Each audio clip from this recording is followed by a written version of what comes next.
Pledge. I pledge allegiance to the flag of the United States of America and to the republic for which it stands, one nation under God, indivisible, with liberty and justice for all.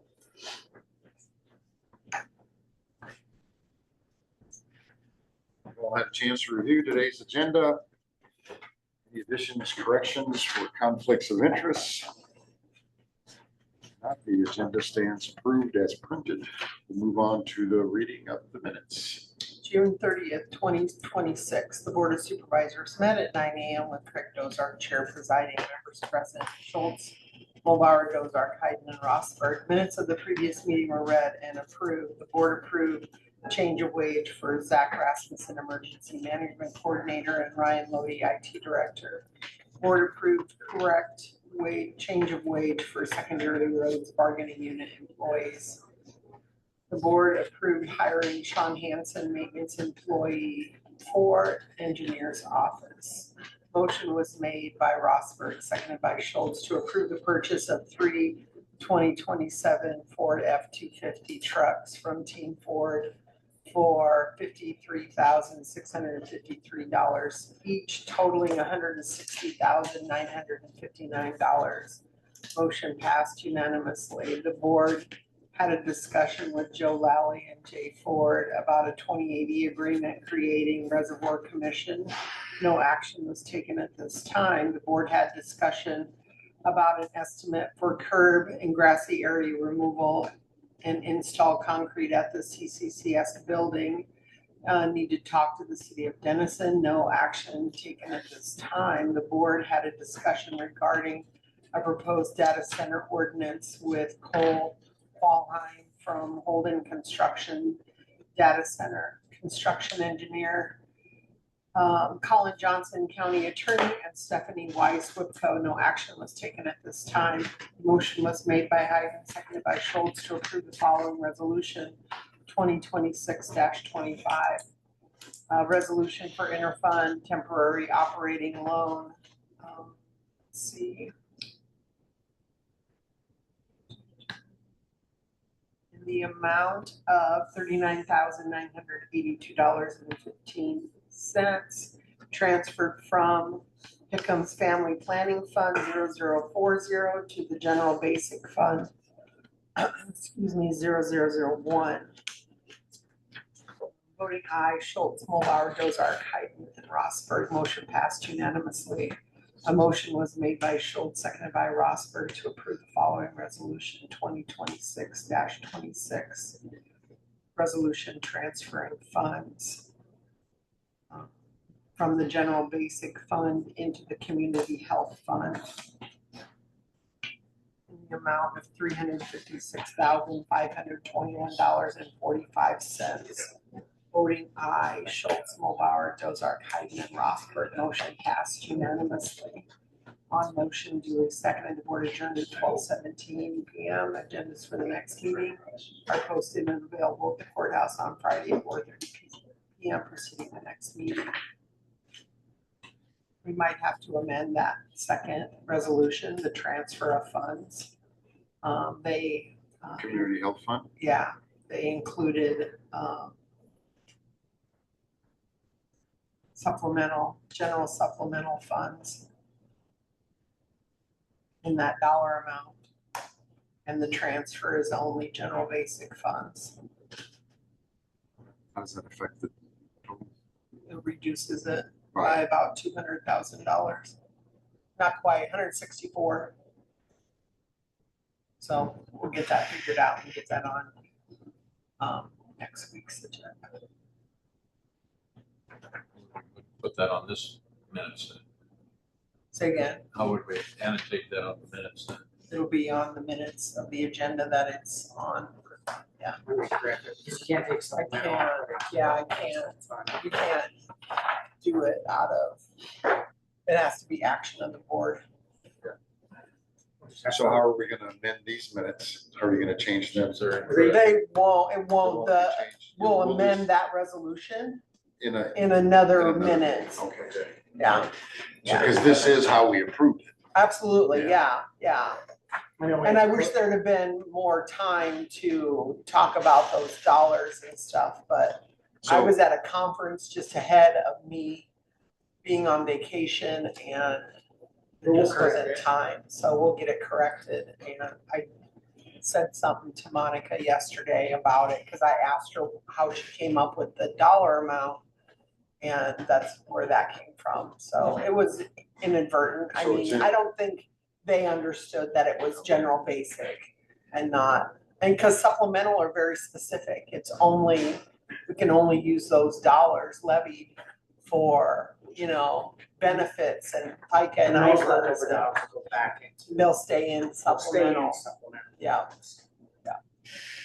so since we just, started or opened that community health fund, evidently there's Iowa code that allows you to establish it and then tells you what you can put in there. Is that how we come up with that? Cause It's other, the new fund is a general basic fund.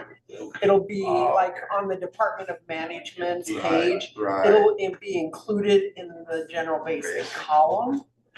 It's just separated. gotcha. And actually, Yeah. we need to do more of that. There was something in legislation that requires a certain amount of general fund balance to be designated.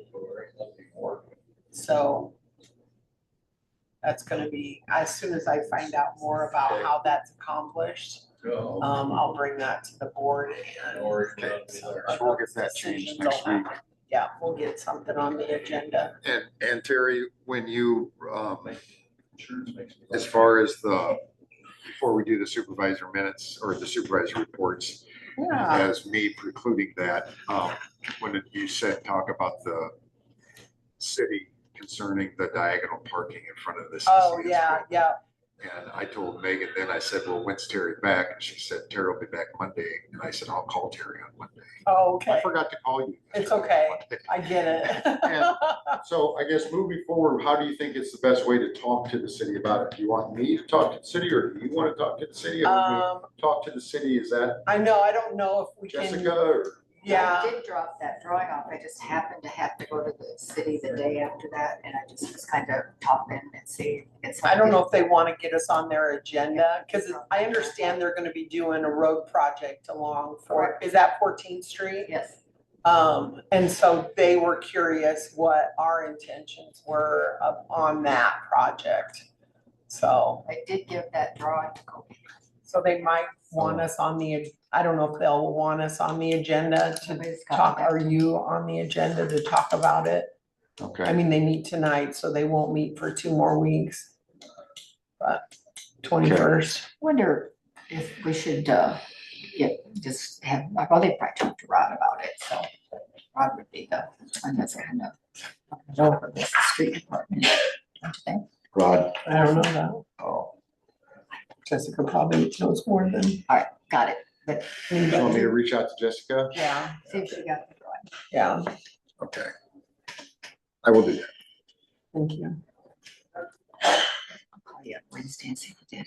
I am leaving tomorrow, Oh, 6 a.m. and I won't be back till Sunday. well, then I'll call you Sunday afternoon. Okay. Now it's Monday.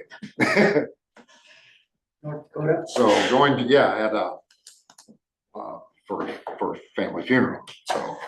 Oofda. Yeah, busy up there. And it has been, and, the family asked me to do a eulogy, so I've been working on that. Oh, wow, Never a fun no. time. Move on to supervisor reports. Let's start out with Kyle. Oh. No meetings this last week. It was a prelude to the, Everybody started by saying, well, we're gonna start with the holiday early, and I'm just like,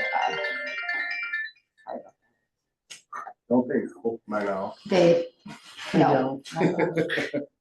My phone's turned off, sorry about that. But, Take it couple more terms before I you know, after last week's meeting, you know, we approved the purchase of 3 vehicles for secondary roads, and I knew the landfill was wanting to purchase, the solid waste commission was wanting to purchase a new vehicle also, so I got a hold of Travis and then said, you know, get a hold of Team Ford and see if we can get the same price, which they're working on that yet, but it didn't sound like it'd be the same price for basically the same vehicle. So I've been thinking, why as we as a board, you know, if we know we have 9 vehicles or whatever amongst the whole county, why don't we get like a vehicle procurement policy going so we can get them all together and try to have more buying power? I did ask Paul about that, you bring that up pretty, whenever there's more than one vehicle at a time being bought. And that's a great point, and Paul said that we can get the government rate. And that's pretty much it, but if they're not giving us the government rate, they still want to purchase local, if we bought multiple, maybe they will then. Yeah, and I'm not sure what the deal exactly, maybe it was a different model year or something, maybe, I'm not exactly sure, but it's just, when Travis said that it wasn't necessarily gonna get that same price, we should do better as a board. What does he do with the vehicle? Is he gonna trade it in or? No, their vehicles that they have out there, they either go to the sale barn or just get demoted down out there to a snowplow pickup or something. Does he drive that vehicle home day and night or does he stay at the landfill? No, they don't stay at the landfill. What secondary roads do with theirs? Do they They're gonna, rotate them they'll down? rotate them down and then they'll take the old ones to the sale barn, so. I mean, and I've been researching it, and you don't necessarily have to be generic about your bid proposal. You can still say if the sheriff wants police type or whatever, if he wants the Yukons or whatever they want. But I think we could potentially have, Still lumping them all together. I'll lump them all together. If you're buying 9 at one time, or you're buying 3 this month and 1 next month and 2 in. Why do we have to have a procurement policy in place to do that? Why can't we just, Or we just can, do that? we can just do that. I mean, do we need, does a policy, I guess, I don't wanna say forces, but makes the department heads then bring their want vehicle purchases for the year to the board so we can put them all together, or how does it work? I kind of almost look back and think about, you know, before when everybody's budget had their own data or whatever, that other line item, but every department was in charge of negotiating a copier.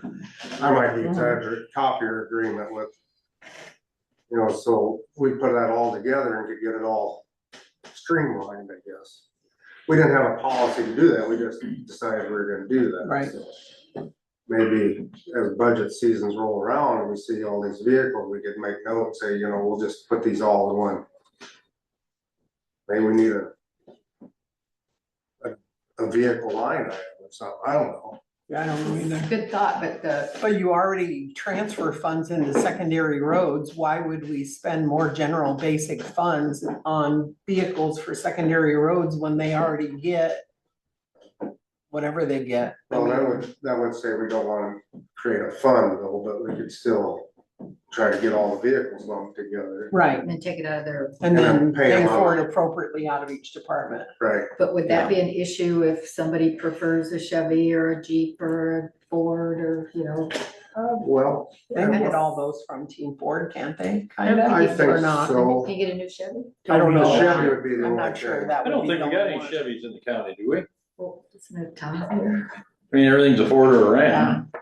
I mean, in the pickup line, Yeah, When you say the What- what majority of sheriff's vehicles we at? get now all come in Team Ford them anyways. Tahoes, yeah, I don't know where they're Probably, getting I don't them. know I that don't- though. I don't. Maybe down at Des Moines, Yeah, or I the government thing. the past sheriff, I We know don't he know, we don't went, know. I think he got. I guess we'd one have out- to ask No, that them. was the That's a good city, I point. got him out of I Carroll. mean, I know like the EMA one was from the Eagles, North. but anyways, just a thought. Let me ask you something since you're on that subject. Should we also think about, especially going forward with costs and, I mean, fuel prices aren't the big thing in this, but it never hurts to save on fuel, but. I mean, let's, like Ben and Tim, they just drive, I mean, Tim might haul stuff around, I don't know. But, maybe you see the state's got the little canyons or, Colorado, I think it's the Chevy version. And then Dodge is supposedly coming out with the mid-size Dakota again in 27. I don't know for sure, but I heard that. Yeah. And then Ford's got its Ranger and what have you. I mean, could we, if you're just using it to transport yourself around, I can see one in four-wheel drive if you're secondary roads or a sheriff's department, because you're going out in the snow whether you want to or not. You know, I mean, but do we look at that? I mean, Engineer used to have a Jeep, where what's that? the engineer and assistant used to have Like a Jeep Jeep Cherokee. Cherokees? Yeah. Isn't that what? And they're more cost-effective vehicle, I would assume, because you can buy the, civilian models of a Cherokee cheaper than you can a Tahoe. Mhm. You know what I'm getting at?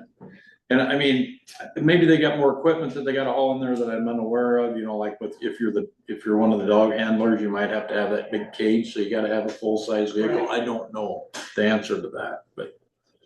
I mean, it's just something we're gonna have to think about when we're at this 2% cap, guys. I mean, I think we're just gonna have to talk about these things with our department heads anyway. Okay, while we're talking about it, we should make sure we have a very solid policy on who is driving vehicles home every night, what the purpose of that is. We don't even know who, for sure, who has authorization to take vehicles home every night. Every time? No, I, that's a good point. Trevor, you get the button so we can As see. I'm thinking about all this, then I got to thinking, secondary roads, they seem to get busier with repairs. And I would assume the one mechanic is probably gonna retire soon. I think he's eligible for retirement, but maybe he's not, I don't know. But at that point, do we hire another full-time mechanic and start servicing all the county vehicles instead of taking them to XYZ repair shops? It would have to be a budget thing to see if it would even pencil out. Yeah. It'd be a time thing if you've had somebody be a full-time person taking care of one department and all of a sudden the job includes. Right. Charge of county vehicles and then, and helping with secondary roads vehicles. Just trying to think outside the box. Good point. I mean, because each department could still pay secondary roads for the parts and all that. Yeah. Yeah, they bill for their services out, on other projects too, so. Gas gets billed out to every department. So we could do it like that, but it'd still be. It's not impossible. And it's like Paul said, when we sell our vehicles at the end of their life, at the auction, people still like them because they're well serviced. Yeah. We take care of it. We do. So we still Food get for thought. parts. That's a good thought. I know on that note, talk about fuel, I'd asked Paul, years ago, we had that conversation about the county does not contract any of its diesel or gas. I know Paul said at the time that it was logistically hard to do. You can also, if it ever flips the other way, you're locked into a contract, but as farmers, typically. Yeah, I've done that. Lock fuel in Not it. all of it. As soon as I I locked don't it know in, if it you went do with down. trucking. Yeah, not so much for my big trucks, but I do buy it. I got a 1,000-gallon tank there that I fill when fuel's low. that we filled it for. It's hard to guess where it's gonna go, but I can imagine we would have had 50 to 75% of our fuel locked in this year. And if you can, especially if you can get it at a low, I mean, you can watch can't predict a war or something, what its outcomes or effects are gonna be, but A lot of those distributors, will tell you, yeah, I think it's a good time to lock in some. Or maybe that's not even feasible.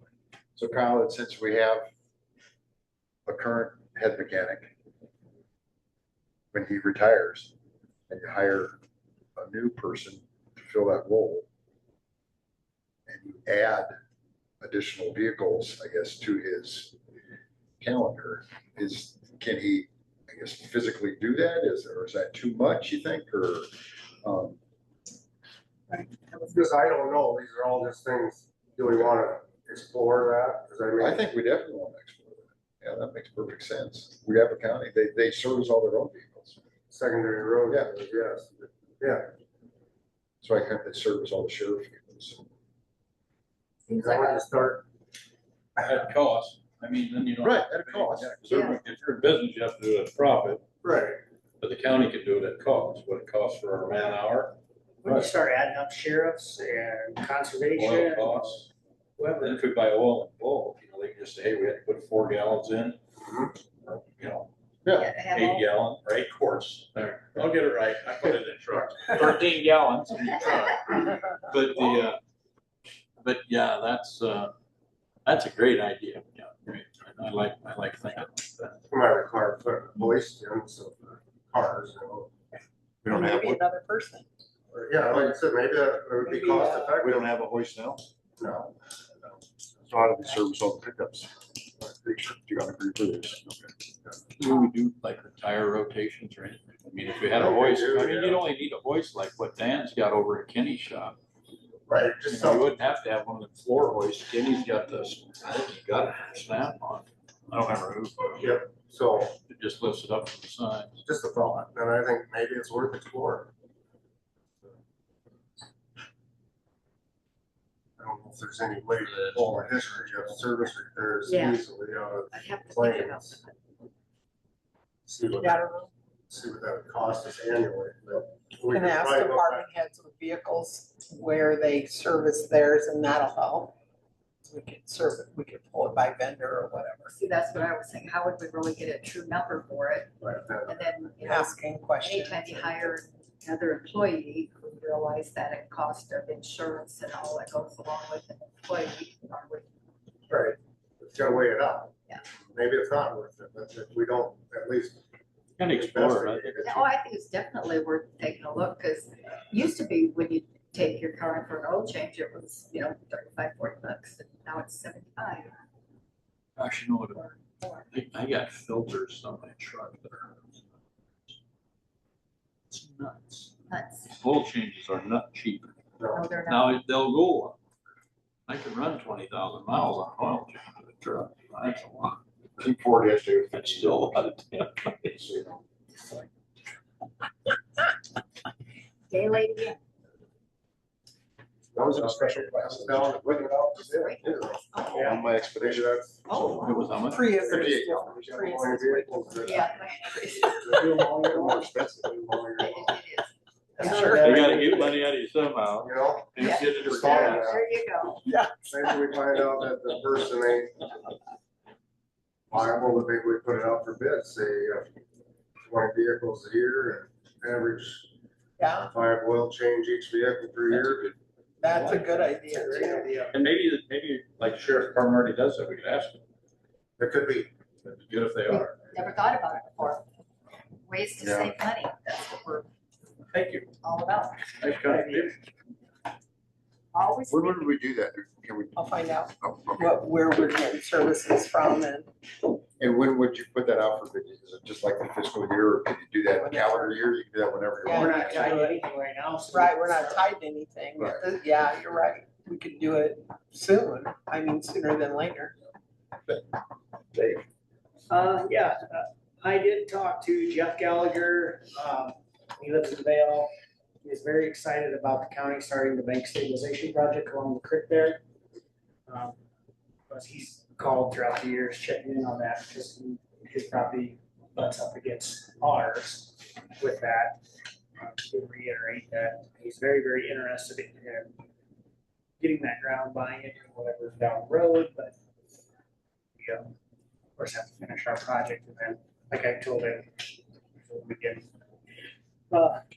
Today, but also in the past, that we can't just sell it privately, it has to be a bid type scenario, sealed auction, whatever. Just have to be in the loop for knowing when that happens. Did bring it up.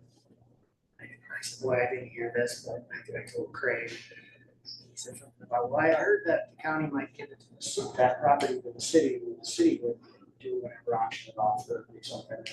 So, well, I haven't heard that one. I don't remember that. I don't remember everybody shaking their head. Nobody else remembers anything about just giving it to the city of Vale. So the thing I do remember is after we always said, after we get the Hungry Canyon project done and do that, there was really no point of the county owning it because we didn't even know we owned it. We didn't. And it's not on tax rolls, but down the road, get that project done and then. It's, That's in the city limit. yeah, guess if the city wants it, they can get it. Probably wasn't at some point. I mean, I don't know. I don't know how Bale has grown, I guess. We were trying to figure out how we got it. These for That's cows. what I'm sitting here trying to Yeah. remember if we talked about how we got it. I was in that meeting with Paul, and that's kind of. Remember how we- But something to down the road, get this project done and then decide. They get it back on. When do they start the project? I guess. They started They yesterday. started yesterday. Okay. Oh, the stabilization part. I mean, that's all, Cool. you know, through Hunger Canyon, but I mean, we'll still have some. There's matching funds. We'll have to put some money in. So I mean, I'd like to see that return. I think we should get it on the tax roll. Right. I don't know if that's Certainly. how the county ended up getting it, if someone didn't pay the tax on it. You have. Oh, a that could project, very well look be. back and see if you can. I don't know where to look to find that. It could Mary, be, I'll ask Mary about it. it could We be can do some something that's research, because we crazy. used to deed that to the county when it became, through tax sale, became, you know, unpaid or Oh, unresolved. so she would have that deed if So it's it in there. used to, yeah. It'd be interesting She's to good know. at What it was. Could be something that's crazy, as like when Kenwood unincorporated or whatever, and that was still railroad. Well, that was railroad property. Remember when they got in the middle of that sale, you know, the Yeah. house built on the street, Oh, yeah, Yep, and that's all up right in in the middle. railroad property. that was a bit of a mess cleaning that up. Yep. Yeah, if I remember. Hopefully It's this supposed ain't- to show how important it is to get it done right, so that we don't.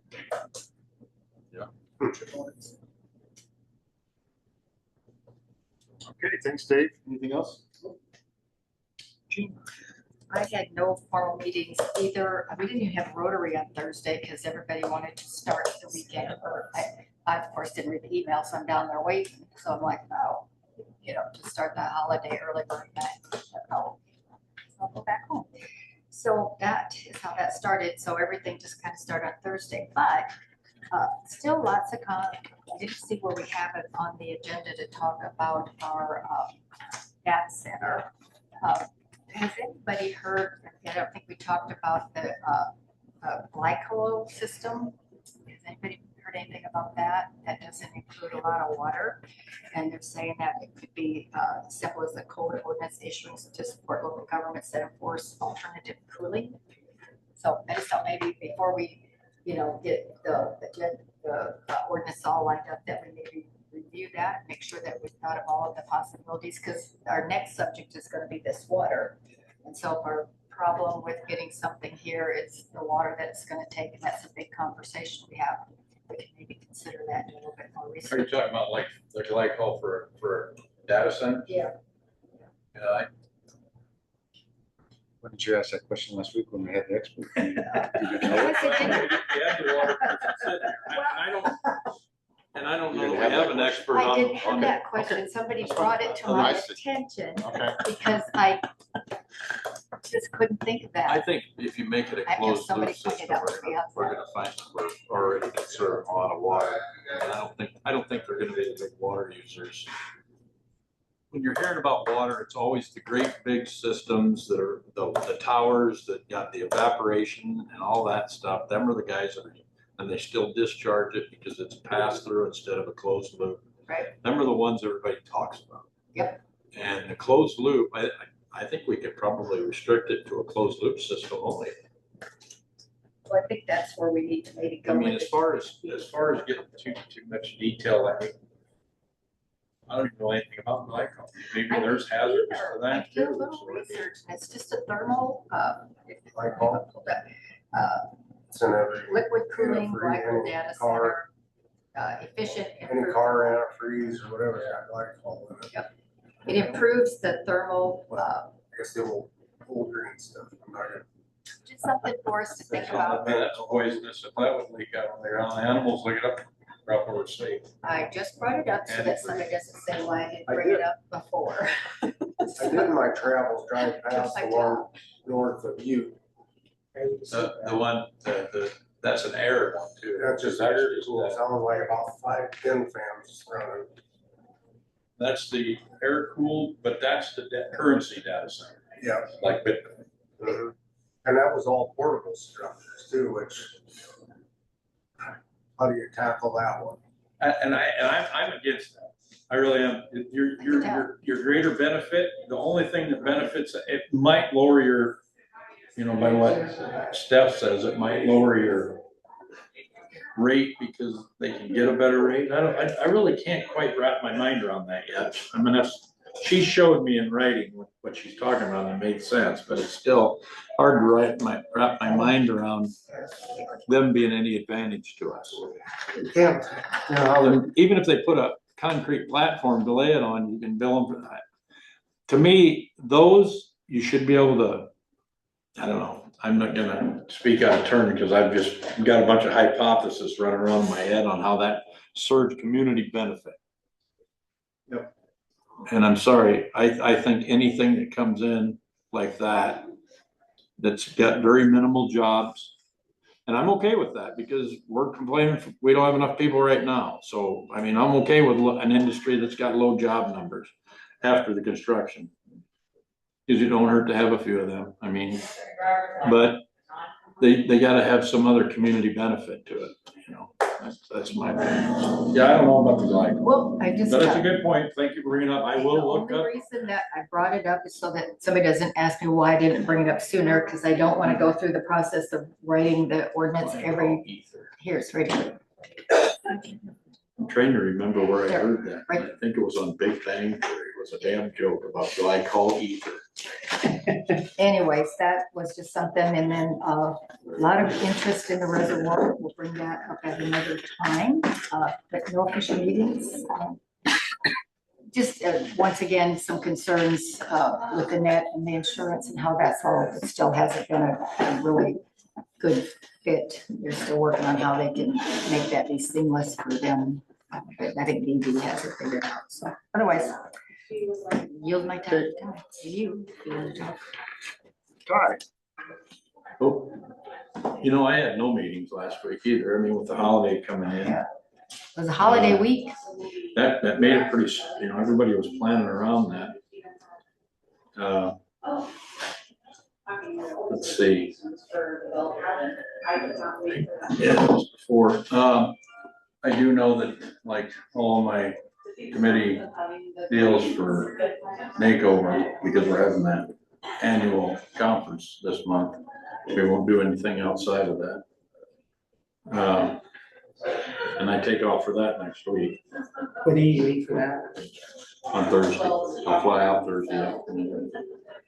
And it starts on Friday, and that'll be they have committee assignments for all of our steering committees, you know, ag, transportation, there's a whole list of them. That first day is always consumed morning and night on that. There's a little bit of an opening session, you know, before you get started on them, and then you start on them and we go over resolutions for, you know, legislative priorities and stuff like that to go for into next year. And that's always the first day, and then there's education seminars. I don't know, I was glancing at the different things, you know, they usually have stuff where you can go like see how they deal with their water system. I think there's a tour of Lake Pontchartrain's dam system. Which, remember, that was the big problem when they had Katrina was that Lake Pontchartrain basically dumped into New Orleans. So I mean, that might be interesting to go check that out. I haven't signed up for anything yet, you know, but I'd see where some of our ag people were going to if they had something that would be interesting on that aspect. Or the transportation stuff. Sometimes with the highway system in cities like that, because they can have different seminars or stuff like that too. So I thought I'd wait to see. It's interesting if they've made any. We were probably there 10 years ago and drove through and saw the lake there, Yeah. and all that was underwater, and it was still not rebuilt, if you want to say. There's still vacant buildings there. I would I'm also, just curious if they you tore know, all them down now and they have been rebuilding, or. yeah, I think everything's, well, I haven't been back down to some of the different wards down there. Right. Or the residential that are down in the lowest ones. But I think I mean, when my wife and I stopped through there on vacation one time, that's been since Okay. And that was cleaned up pretty good downtown. I'll get a good look at downtown because that's where the conference center is. You know what, I like New Orleans, that was my first community that I really noticed where a lot of homeless people were. You know, it's a warm weather climate. There's a lot of young people. Oh, wow. You know, which, I mean, drug people or whatever, I don't know. I mean, I didn't stop to ask You've been anybody. down there different times. What's You been that? to New Orleans? I've been to New Orleans. You've been to New Orleans? Oh, yeah. Yeah, I've been there before. One time in tourism and a couple times work. But it's a neat town. I mean, it's a neat town. And they're friendly down there.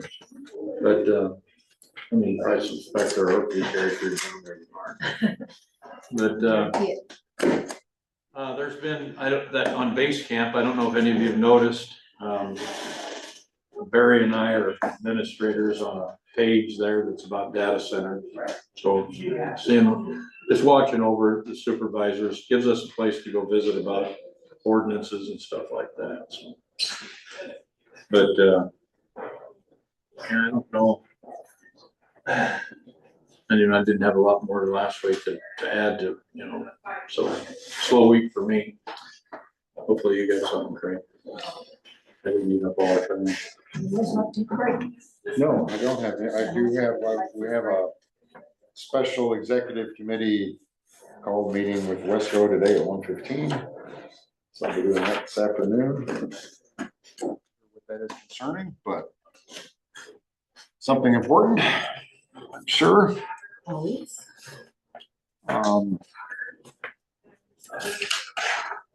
Anybody have anything else that they'd like to talk about? If not, we will have a recess till 9:45. Dave, do you know anything about what this MINC four-state conference planning district is? No, I saw that, and I didn't know. Read it again, that's the. It's an Iowa Association of Council of Governments, so like Region 12, I suspect. But it says it's MINC, which I'm not even sure what that stands for. But it's a four-state planning district conference. I don't know what it is. I just thought maybe. I wonder if that's similar to like Western Iowa Advantage for Economic Development for state or like all the council of governments, just Sure. I know Rick It goes. includes Iowa, Nebraska, and Missouri, and Kansas, so it's that. You know. I know Rick goes to different ones. Are we truly? We truly are. Sorry, I brought that up. No. I remember seeing something in here and I just finally caught my eye. We have a meeting Thursday night for Region 12. Gene's going, aren't you? Yes. I'm gonna zoom in. The one with, Sarah. Store like that day. That's at 5, well, I think we start at 5:30 and you're at 6.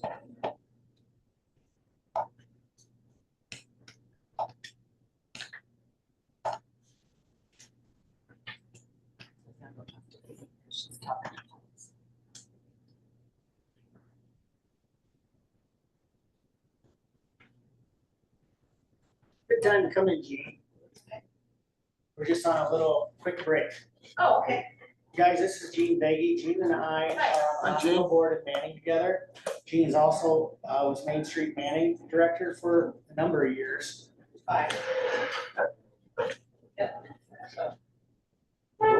And they also have a big event coming up. 2 weeks, 2 weeks. 2 weeks. She wanted to tell us about it. It says, So how long do you need? I mean, if you could do it we now. could do it right now, if you wanted to. Oh, I do right now. There's no reason for you to Yeah, stick wait for around. Terry. for- Terry, you gotta come back. Gene, we got 10 minutes before the county engineer comes. Okay, that's fine. I'm getting that, you guys are. Yeah. So Louise been here yet? No. No. Okay, I talked to her. Hey, Paul. Just stopping to say hi. Well, hello there. Good fourth? Good for it. Great. How about you? Good, yeah. We grilled pork chops and steak on the same grill. We do the same thing. Seems like the pork chops is the right thing to do. Pork chops, yeah, realize. Paul, I didn't get a call from you. Yeah, well, I tell you what, let me know when you're having a steak, I'll put down and we'll have a bring the pork chops. There, anybody? Good seeing you. We're You good. take care, Here? Paul. It's okay. Paul. Hi, Paul. Best fireworks ever, though. Everybody. I think the whole county was under firework display. Yep, that's. Charter Oak was just lit. I seen what's happened, and, you know, there's always one agitator trying to stir the pot, but I've read all the comments and everybody's like, it's beautiful. It was beautiful. It just said it looked like the whole town. I Yeah. loved it. Even Lauren made a good comment, so I thought, and he said, come up to the place next to, had a great view. I know Getz's do Manella's, I think it's all computerized. Are they tied in and? I would be, I didn't go to the nails, I've been over nails for a long I time. mean, Charter Oak wasn't official, it was just people doing their home stuff. There was somebody spent some money on fireworks. And Dennis said, I'm telling you, it was a pretty nice show. I gotta go out, I told Matt, I says, we gotta build a deck out front too, and let's not cover it, it's just for the 4th of July.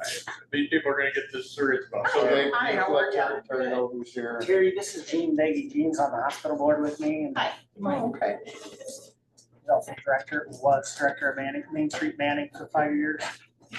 She's got a little information for us. Yeah, so, thank you for giving me a few minutes at your supervisors meeting.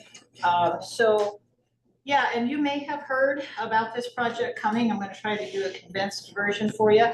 It's called the Wall That Heals. And it's a 3/4 size version of the Vietnam Veterans War Memorial Monument in Washington, DC. It is owned and operated by the same nonprofit that started, funds, maintains the Vietnam Wall in DC. And so you can't get much closer to the real deal unless there's this one. So one thing I know as I've talked to literally hundreds of people in the last few months, they said, oh, we saw it when it was in Harlan, or we saw it was in Ida Grove, or we saw it when it was in Atlanta. And they probably saw a traveling version of the Vietnam Wall, but they've not seen this one. And what I mean by that, this one, the closest it has been to our area was in, well, yes, yeah, take Council Bluffs, in Council Bluffs over Memorial Day. Prior to that, 2013 in Audubon. So to tag on what we said about the Council Bluffs, so it was a competitive process for us to get this. We had to do a preliminary preliminary application, and then decided to submit the real application. And we found out in early November of last year that we've been selected. So we're one of 31 communities in the country selected to host it out of over 150 applicants. And the other cool thing that you brought up Council Bluffs is that Iowa was the only state to be chosen 3 times. So they went to Council Bluffs on their first Iowa visit. They are currently on their way to Afton, Wyoming. They just finished in Billings, Montana. And then once they're done in Wyoming, they will roll our direction. And then from us, it goes to Brooklyn, Iowa, which is over by Grinnell. So figure 31 towns, and 3 of them are Iowa, 10% of the time they're coming. Who filled out the application? Was it City of Manning or was it Main Street or? Well, it was actually Dawn and I, to tell you the truth. So Dawn is our city administrator. Don Meyer. I first found out about this in the fall of 24, when I learned that Nevada, Iowa was hosting it. I'd never heard of it before. I had no idea what it was. So I looked it up and found out basically the essentials and went to Dawn, and I said, so what do you think? Should we try to host this thing? And she said, well, I don't know. Find out what you can find out. So I dug a little deeper, and ultimately we submitted what I call an application of interest. And from that application of interest, all of us across the country who thought we wanted to host this thing, that basically was like, you think you want to host it? Listen to the webinar and then decide. It's kind of what it was. And so we did that and took the information back to our local task force representing a broad base of community volunteers and community supporters, and said, should we apply? And they said, well, why wouldn't we apply? So we did. So the application went in August of last year, and we found out in November we were picked. And we've been full steam ahead ever since. So now that we're 2 weeks out, we have some final info. I wanted to bring this forward to you to kind of help, more people who know about it, the more people who help share the word, right? And so we're looking at this as a West Central Iowa event, a regional 4-county event. Banning complied, Manning's hosting it, but there's no way we can do this without our regional and area support. So on average, just to give you an idea of how big a deal this has the potential to be, on the statistics from national office last year, they had 31 communities, and on average, they estimated each community hosted just shy of 7,500 people in 4 days. So those people have to get to Manning. You know, they gotta drive here, they gotta get gas here, they gotta eat here, they gotta drink here, stay here, whatever. So it's definitely a regional event for sure. I've seen it down at Council Bolster, bringing them in by the bus. Yeah, there's a lot of people. So you went down there on Memorial Day? Yeah, we rode. Yeah, there was a, Lewis Central High School's work was down there. And Louise knows about it. Oh, yeah, Louise knows about it. She's been my partner in crime. Did she just walk in? She's a No. great partner. Yeah, so she's been very, very helpful. I've gone to 3 of the veterans resource fairs that she's offered here in Crawford County. I'm a mile and a half in Crawford County, I'm a mile and a half from the Crawford County or Carroll County line. So my address is Manning, but I'm a Crawford County resident. But anyway, so I've done those resource fairs here. They've been very well accepted and good appeal and well attended and whatnot. So I talked to her this morning after I talked to you and dropped some of these off with her, and she and I brainstormed a few more things the way she's can potentially be helpful to us as well. So it's been a good, really good working partnership with her. So yeah, it's going to be located on our football field. Rolls into town on the 21st. On the back of this is our escort route. So the escort is, when it comes into community, it comes in on a motorized escort from a town a distance away of about 45 minutes or so. So it's leaving from Tri-Center School. Now, everybody's invited to participate. If it's got wheels and roll, it can go. I wouldn't necessarily bring your tractor, but that might not work. So the motorcycles and vehicles will work. No hooves, Dave. Yeah, the horses might get tired. So we'll start gathering at Tri-Center at 10, and then the departure time will be at 11. It'll come off 191, and they prefer to travel in on the smaller roads. They don't want to go on the interstates. They don't want to go on the major highways because they want the opportunity to go through a variety of small towns. Yeah. And so again, because of where we're located, by the time we get done, it's like leaving, I'm not sure if Neola's in Harrison County or Potawatomi, but anyway, that's one county. And we got Harrison County, and we got Crawford County, and we got Shelby County and Crawford before it gets to Manning. So even getting it here is a 4-county thing. So that's pretty cool. So these are estimated times of when we expect to roll through there. So we're inviting community members and whoever show up along the side of the road with your flags in hand and welcome everybody as they go by. Is it coming from a community and going to a different community? Yeah, so it just left Billings, Montana. It was in Billings over the 4th. Okay. And then for Billings, it goes to Afton, Wyoming, which is in the southwest corner of Wyoming. And then when it gets done in Afton, it comes to us.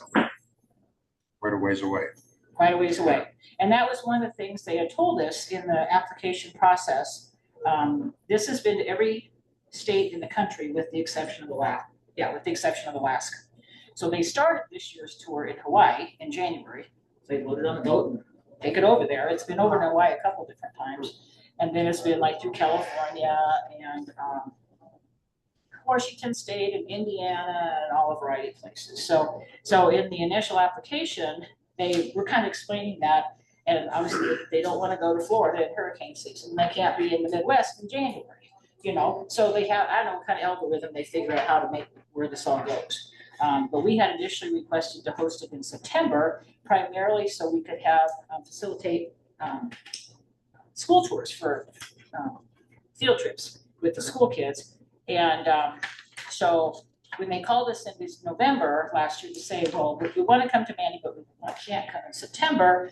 So this is when we could come. Will that work? And so without hesitation, we said, yep. And hung up the phone, and Dawn and I looked at each other and said, that's right, week.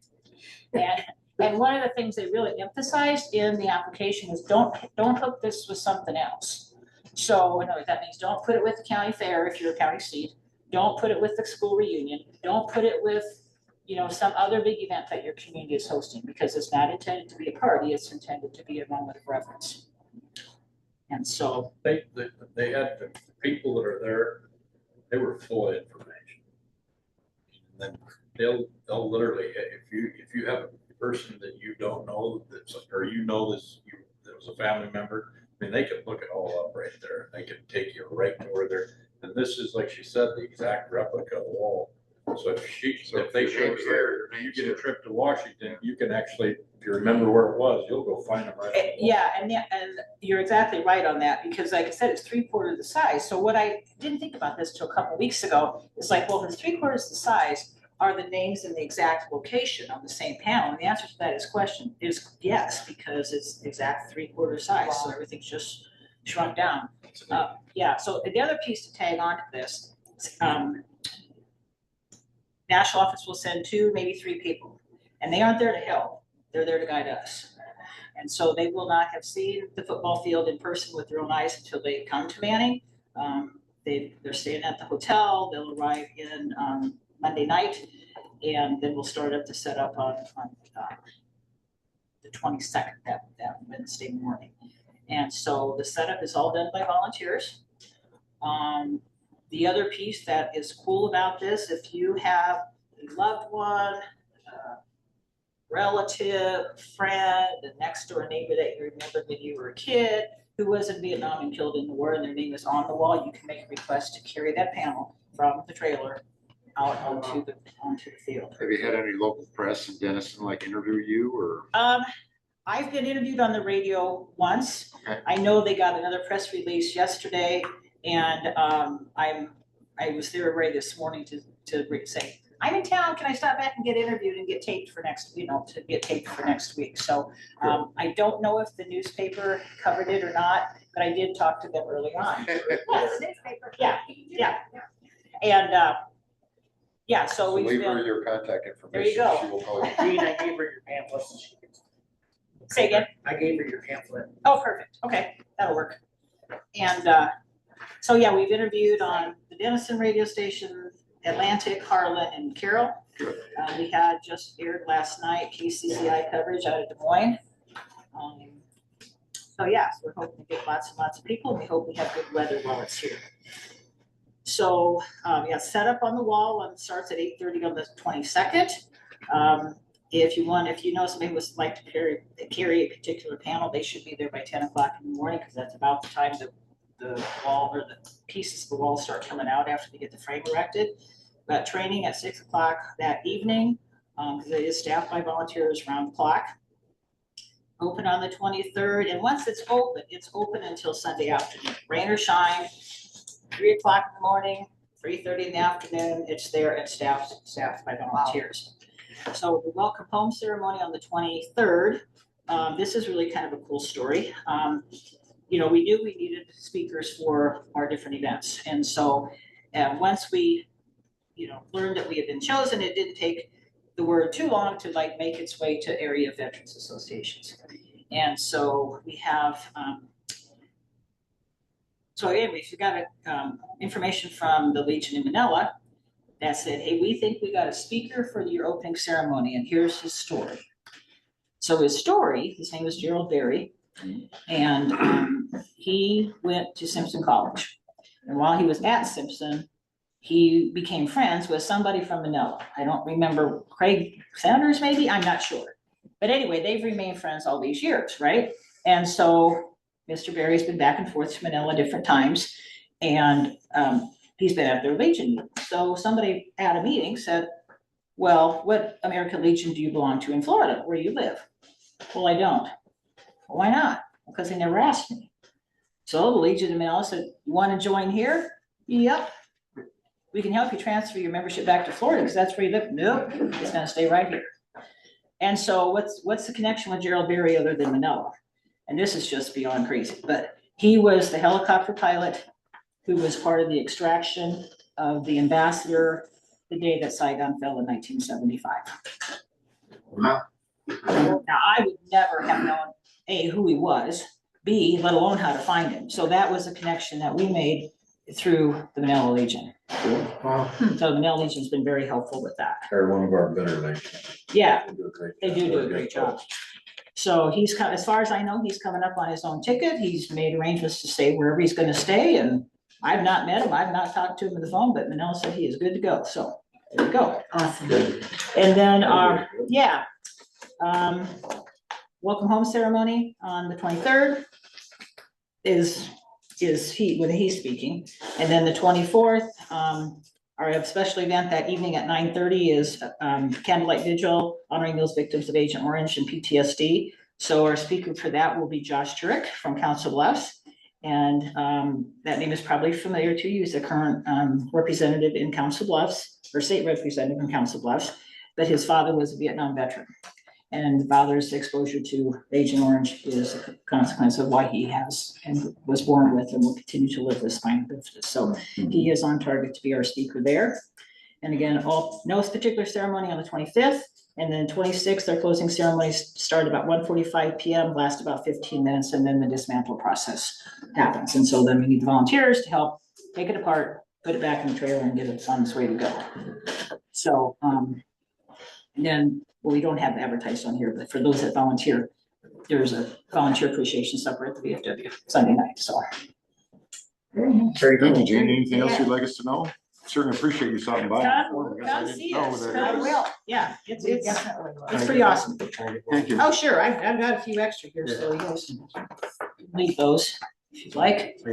Yeah, you might want to talk. Thanks for coming Yeah. up. Put one in my. Well, I business. have a dentist list today, Yeah, I'm and the not. supervisors were on the list, because I thought this was supervisor day. It is. I called him on the way, and so, he's gonna, yeah, stop in. Thank you. Thanks, Jane. Very cool. Yeah, thanks, See Dave. you down there. Yep, very good. And I think that to go back in genetics for, now somehow we're related, but don't ask me how. 'Cause We'll my- figure it My out. mom would always say that, yeah, we're related because you. Okay, Okay. how? She would never tell me, but. I'll get it some- figured out. Somehow or another, we are. I'll get your number from David. We'll figure it out. Maybe. You might know more about it than I do, because I don't have that side figured out very well. Ben, Thanks for coming in, Gene. Yeah, thank I you. know we guys. got a public Appreciate it very hearing at much. 10 o'clock. So do you have anything before 10 that you? President, I guess I can. We can get started and over here, we'll finish it. Yeah, we'll just have to stop at 10 for the public hearing. Yes. Then you're done introducing yourself. We'll get things handed out.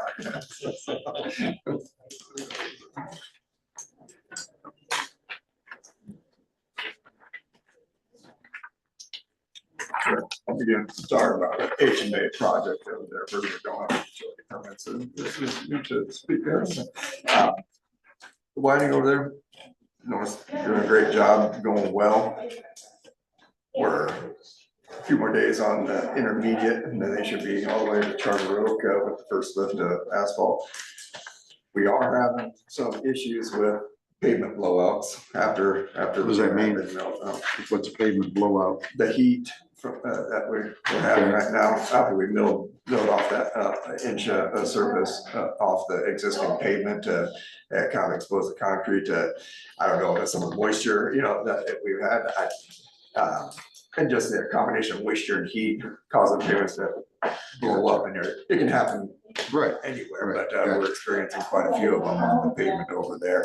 And we're kind of chasing tail, trying to get them fixed as they come about. The guys are kind of on point, doing a patch here and there as we can, but really just overlaid as quickly as possible, and hopefully it doesn't persist, after our new pavement, of course. That's always the uncertainty of construction. I know, they had issues on Highway 39. I want to say possibly M51, M16 down on Shelby. They may have had some issues with that. I was gonna visit with Chris on kind of how they handled it and mitigated, but that's we're experiencing a little bit of that on our project. So we're chasing around, doing some patches ahead of the overlay, and hopefully when we get it overlaid, it subsides. So we'll see what comes of it. But you know we have a 10 o'clock here, so I'll leave it at that for now. Well, I only have 9:59, but. Oh, sorry. He's kind of a stickler.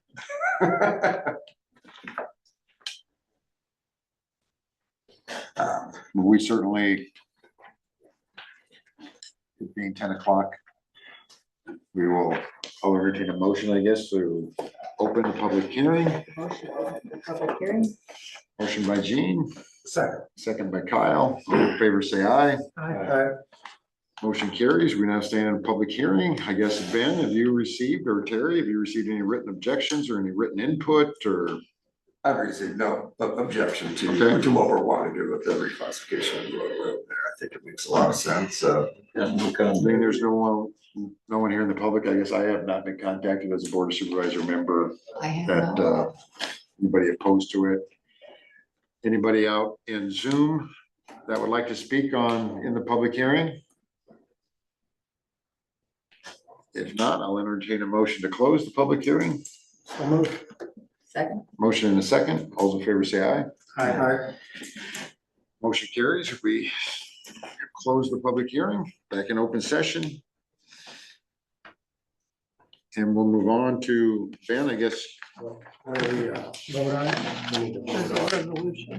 Yeah, vote on the resolution, change the Right. classification now. Right. Motion to approve. I'll second that. Resolution 2627, right? Yep, 2627 related to the reclassification of F between 11131 or 1131 F Avenue and 120th Street from level B to a level A service road. Motion by Ty, second by Kyle. Motion by resolution. Kyle. Aye. Aye. Gene? Aye. Chair votes aye. Motion carries. The copy of the resolution for.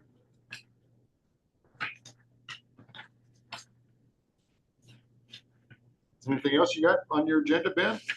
How much, like I said, just Can I stamp that when you're done signing the front?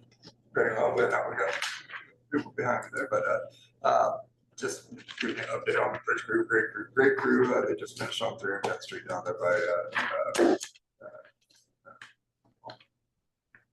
I'm sorry, that should be Highway 59. That should be exit. Yeah, approach 141. I apologize about that. They finished up there. Looks real good. Looks really good. I haven't heard anything, to the fact that it's not liked. So it's calling that a done project. And we moved over to P Avenue. We're working between 110th and 130th Street now. Those little B roads. Bridge crew, they began yesterday, tearing up trees in Vale, the city of Vale there along that King Creek. We're going to do that stream stabilization project, weir structure, about 100 foot let down structure behind a weir that basically driven that grade in that creek to keep from having it degrade upstream towards that bridge there.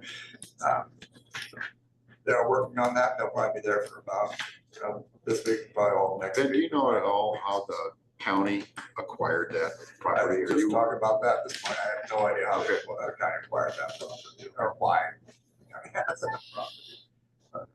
Well, I'm just curious if you you look ever at heard a story. it truly needs cleaned up. It's a trees covered mess, broken concrete. It looks terrible. We're gonna. I mean, because when you search in Iowa land records and just search Crawford County, the records only go back to 1981. They haven't put them in prior to that.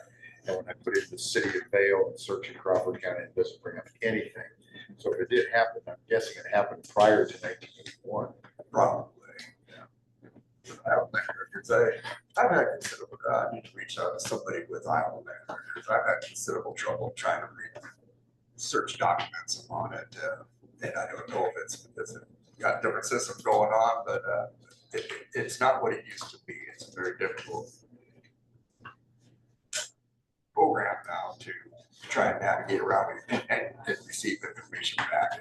I do want to reach out to Should them. talk to Sarah about it upstairs, but she gives a lot of information. But I see where the main contact is over there. It's not as efficient as it used to be. And, No, they changed the whole format Right. about 18 months ago. Yep.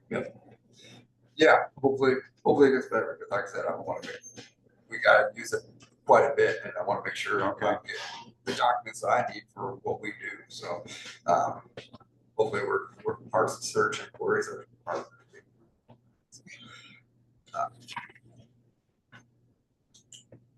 Roadside, they're spraying and mowing a lot of spray. They've gone through a lot of spray this spring, and then we're gonna have a mulch delivered into July, and then about mid-August they'll be back to doing some seeding on our, particularly on our ditching and grading projects where we've done some work, and so they'll be back at seeding around that time frame. If it's real hot and dry, we may extend that a little bit further into the fall and not do as much seeding unless we know it's going to take hold. So, but that's what they're up to. We've done the motion to approve that avenue there.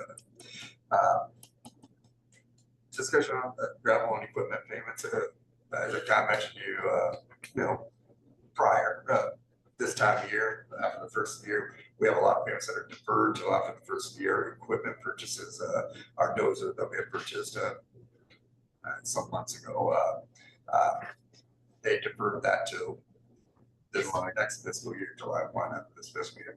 Same with our gravel that we had produced last year, that good enough to allow us to pay for that in this next fiscal year. It gives us a lot of flexibility in that, but those do come due, and just bringing that awareness. I would say Sherry also email to the effective amounts. That combined with the gravel haul all being completed here in June, we're down record time. So all them gravel haulers, paying haulers, and the tickets coming from Hallett's all came in from June. So that's all part of end of the year cost. So again, try to get as much heads up. Good early part of June, kind of what is anticipating. It's a little higher than I anticipated in my previous email, but it's typically a very expensive month, end of June going into July, with deferred payments and it's just the cost of gravel haul in general. So just got to bring it out, make them aware of that. So I mean, eventually you have to pay the piper. Yeah. We so many times. Nothing new, we've done it No, we've been doing always it for, right. it's all, I mean, we budget for it in that way. We know it's coming up. I'm trying to stay on top of keeping sure, but the no on it. She, needs to do what she does, to make sure the money's there. But we're trying to be as forthcoming as we can on what we got coming up. A lot of it is just somewhat unknown. Last year, it wasn't until the end of July that we had finished our haul. We had it all done by the end of June. This year, all that cost comes now. So it's kind of unpredictable until really now. But it's always going to be a more expensive time for secondary roads in June, the first part of July. So if you don't pay your bill. What's that? If you don't pay your bill, you're very I guess we can do that. If you don't pay it, they won't give you that deferred option. Might not be doing, but business with some folks. Exactly right. I'm impressed that it's basically 30 days for a gravel haul. I remember years it stretched That's into amazing. November. Yeah, we're done by the end of June, or going into July before the holiday here. And it's impressive. I know there's been years we've gone into October. So, and it's just going to show that the certainty of our gravel being on the ground. They'll put up a pile this year or next year. So we know it's there. It's ready for us. It's just all we got to do is come in and haul it. So we have that a little bit of certainty, a little bit of redundancy of where we can go. It's a helpful thing. Keeps the truckers happy because they're They're clean. losing truckers, losing them because we're shut down the quarry for a few days. Looks like It's just you an efficient process. Looks like you kind of got done before all the construction in the area really got fired up. Yeah. So we got lucky that way, I suspect. Didn't lose trucks to road projects in the area. Really, we knew of our project going on, so But I mean, we you really made sure got we done. covered those roads You before were they really were. mostly done before you got on. Yeah, that area, yeah. Yeah. That was. That And we would area. start with our ground haul a little sooner if we needed to get those areas covered if the contractor would have come in a little sooner. So, but yeah, it's timing went very well. It was just a very good operation. To David's credit, and Barry Jorgensen, he's out there on the ground haul and basically leading the charge out there. He does a great job, and I gotta give him him and David full credit for making that a great gravel all year, so. Good. Yeah. But for that fact, I better pay our bills. So, anyway, just kind of want to make you aware of the higher cost, of course, of the change of speed limit. Last week didn't really get to go over that a whole lot. I did want to give you guys a copy of the recommendations that came to me from ICEA. They recommend counties proceed with what they should look at our roads are for doing this changeover from 55 to 6. Our sign faces are not, I anticipate seeing them hopefully in a week's time here. So our sign faces are not changed over as it is. They're 55. I think Buck Road, we had one the size of Buck Road pavement, and so that is, we got one of them out there. But as soon as we get our sign faces in, hopefully this week we're gonna start putting them up. Just it'll take about a week to get them on. So hopefully by the end of in a couple of weeks, by the end of July, we have them up. And but following that, we are gonna be doing review of our curves, making sure,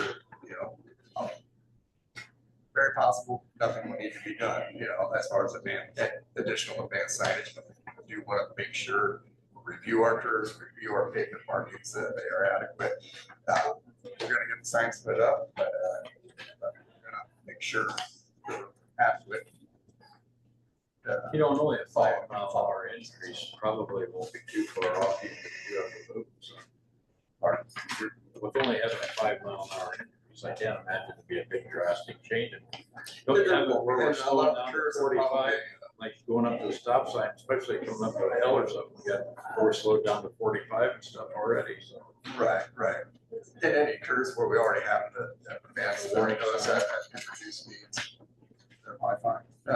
It's where maybe we have some that didn't merit the need the reduced speed signs. Now we want to make sure that they have been rated, they're good enough to our horizontal.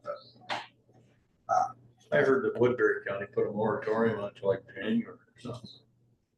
So they could review all of it. I don't think you need, if we went up 10 mile an hour, then I'd say there might be a little concern about your warning signs, your stop ahead signs and all that. Because I just can't imagine that there's any curves that currently don't have speed limit sign that's under 55 miles per hour, so you can drive 55 miles. And now you drive 60, you need to reduce your speed to 55. I just don't see the many curves like it, because if the curve says at 45 mile an hour, that's not going to change. It's not going to go up to 50. It's going to stay at 45, isn't it? Right. So, and that's why I said, and just because you're driving 60 or 55 before the curve, when you're at the curve, you need to drive the same mile per hour. I think they meant like the curve ahead sign or the stop ahead sign. You're supposed to obey the traffic. I don't think it'll be the, I think it's pretty good. I do too, but we're gonna review it all safe. That's good. Make sure. And keep us on the So who is the MUTCD is who? Manual for uniform traffic control devices. I'll think it's that.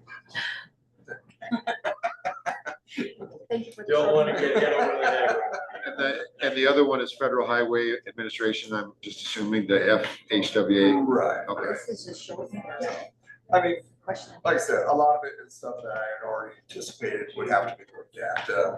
The curves, the horizontal curves, I didn't think of rumble strips, but yes, but they're not recommended. They need to be done immediately. Go change out your rumble strip. Maybe the next time you overlay, take these new dimensions, into account when you're deciding that's great. We haven't had one paper we're doing right now. So maybe looking at it. So, because that's not something I immediately thought of, and the pavement markings, so our big project, that's it. Before they go down. Iowa County Engineers Association. There are no passing zone and things of that nature. I'll have to look at that before the pavement markings get to our project, so. But, that, like I said, on our vertical curves, revising our lane entrance permit to account, needing the long segments. It's really things I had mentioned before, I kind of anticipated, it's just kind of spelled out here. And And then the rest of the pages are kind of the legislation, the verbiage. Right, and good, I guess frequently asked questions Right. type of thing. So, How do we do but that? like I said, I want to get you a copy of it. You can kind of see for yourself what we need to do in response to it. There's more to it than just changing a sign. You know? But that'll be first step. We'll get them switch up. Like I said, I don't foresee us having that. First, we'll try to accommodate. Want to get them reviewed as quickly as possible. And Kyle, your question? I should have a question. You talked about curves, you know, I think there's some curves maybe on Kenwood Highway that are not posted. So who gets to be the guinea pig to take them at a higher rate of speed? Jean and her To see if you Prius. can Jean hold said it. she would. Or is what's there, that? who gets to be the guinea pig that gets to take them at a higher rate of speed? Oh, before you do that, we'll put a ballback indicator in the vehicle. Oh. You can see where. Is that how we Take it test- at 60. how you test it? I've never used one, but that is probably the simplest way of just being able to a curve. You take it at the 60 mile an hour. Or had some, Picture the device being a ball bearing. If it, as you come through the curve, it goes to the outside. If it gets too far in the red, the curve's not safe for that 60 mile an hour. There's guidance for that. I'm sure. So Well, I was volunteering you, you're an old race car driver, so I was gonna volunteer you. We could have Jean and Kyle take race. curve too fast. I'm a race car driver, one of these. Probably too tight. But yeah, there probably are some. I mean, I don't know if there is, but I just wondered how that is. I was kind of curious how that was determined. I mean, I didn't know if it's by the So you got degree of super elevation in the corner, if it. Yeah. What kind of mathematical equation it was, but it was just a simple Glass gauge. that rolls back and forth. Take it, I that disagree ball with bearing will most of them. go outside and give it kind of. Do you go faster? Around, how far out it goes. It's reading, somehow, or I don't use my mouth. It would have to be on the apex or the inside of the corner too. Or you'd have to be on the apex or the inside of the corner. Yeah. or the hardest You're area, gonna take it on the high side. and less curve up there. Our tightest part's down the bottom right now. We'll test it a few Shortest times distance both around the ways. curve right down there. That's what we gotta do. So. All right, Thank you, man. sounded simple until you brought All this. science and stuff. Right. Thank you very much. I'll call you that. Yeah.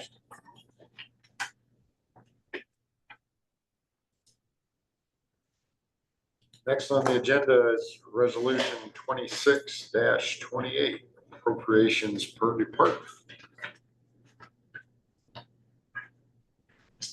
It's in your Approved folder. budget.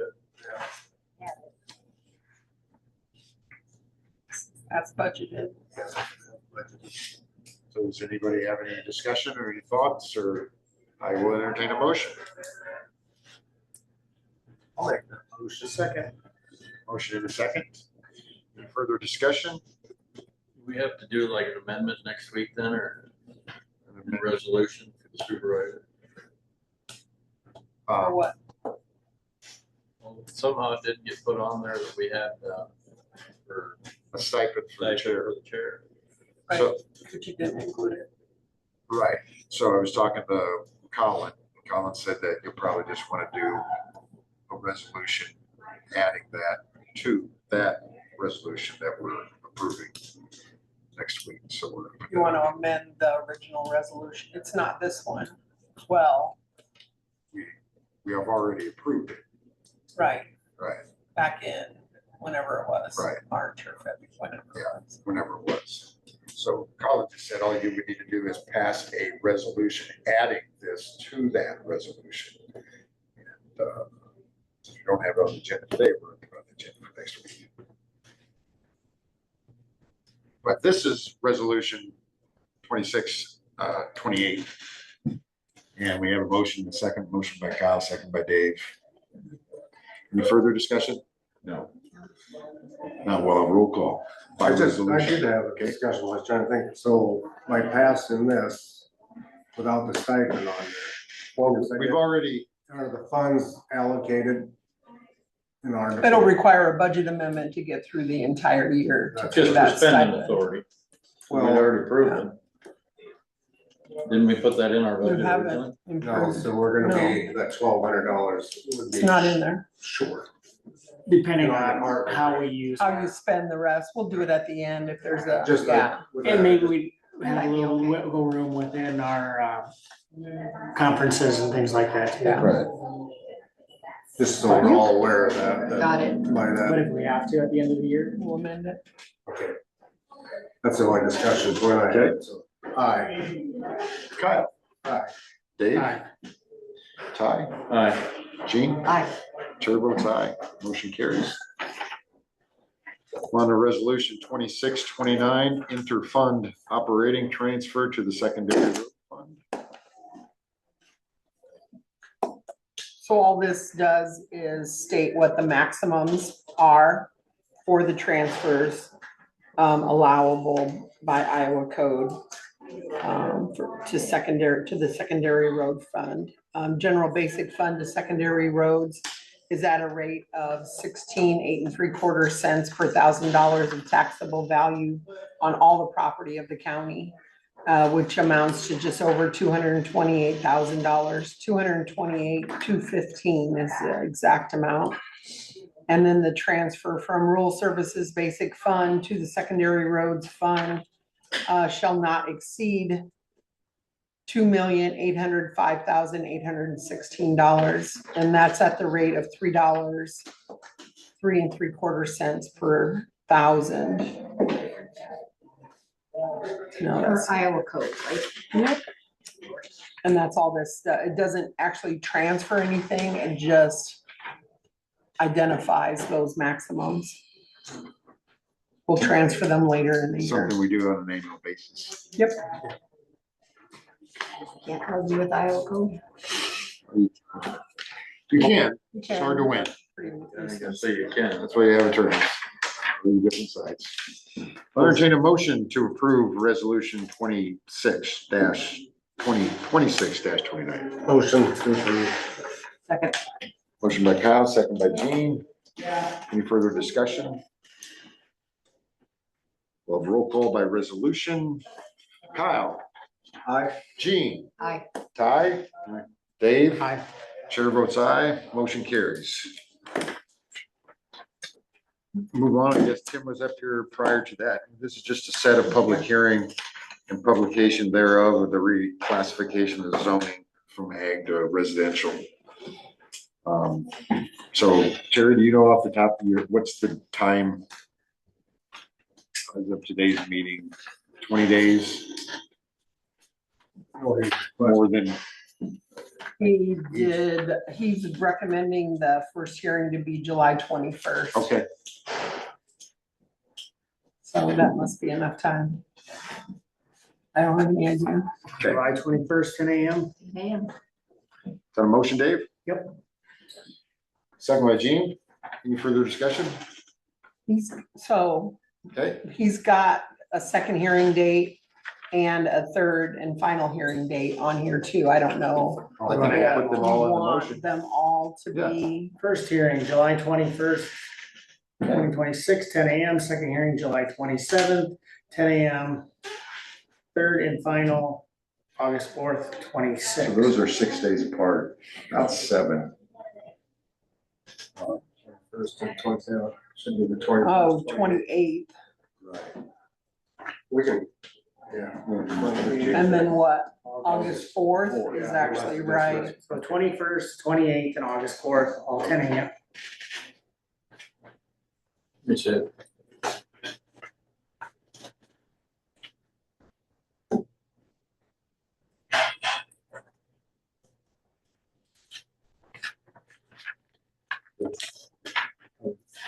Did support on that, right? Did you get a second? No, we have a motion by Dave For those 3 days. for those dates, the 21st, 28th, and August 4th.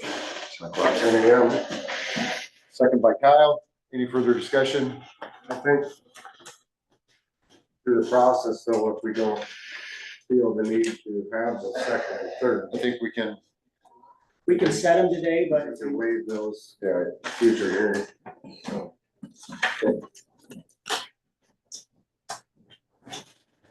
any further discussion? All those in favor say aye. I, Opposed? No, I'm not opposed. Motion carries. Thank you. Move on to 2080 agreement for the intergovernmental agency creating the Crawford County Reservoir Commission. Colin was here. I think he said he'd come back. I can walk over there and tell him maybe go get him. Got it? Yeah, I can. I think he responded back as to their two different 2080 agreements, one that DMU kind of put forth and one that Colin kind of changed and made it different. I guess it was over a year ago, is that and if we wanted to keep that same stuff in there, which I think we probably do, as far as the board of supervisors, that's a good, do we want the board of supervisors to vote on every decision, or do we just send the one person that represents the board to make a decision? I think in Colin's stuff, it was, if it's an eminent domain issue, definitely this board would decide other than that person, but do we want it that way on every decision that's made? well, Because I think it's been made a point, we are the only really truly elected officials that are on this commission, we're the and we only do tax- meet every week. We're the only ones that have tax. Right. We do meet every week, so it's not gonna slow down the process a lot, if we would have to.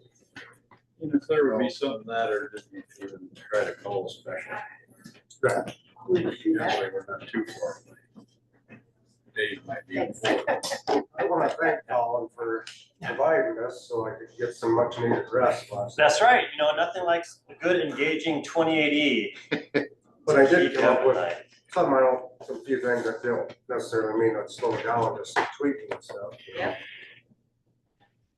What did you see, Kyle? Well, just very small changes on most of it, so that I thought, maybe we don't want to change it, but maybe pop some concerns or talk. Was that on the one that Colin? This is. So I sent out two last night.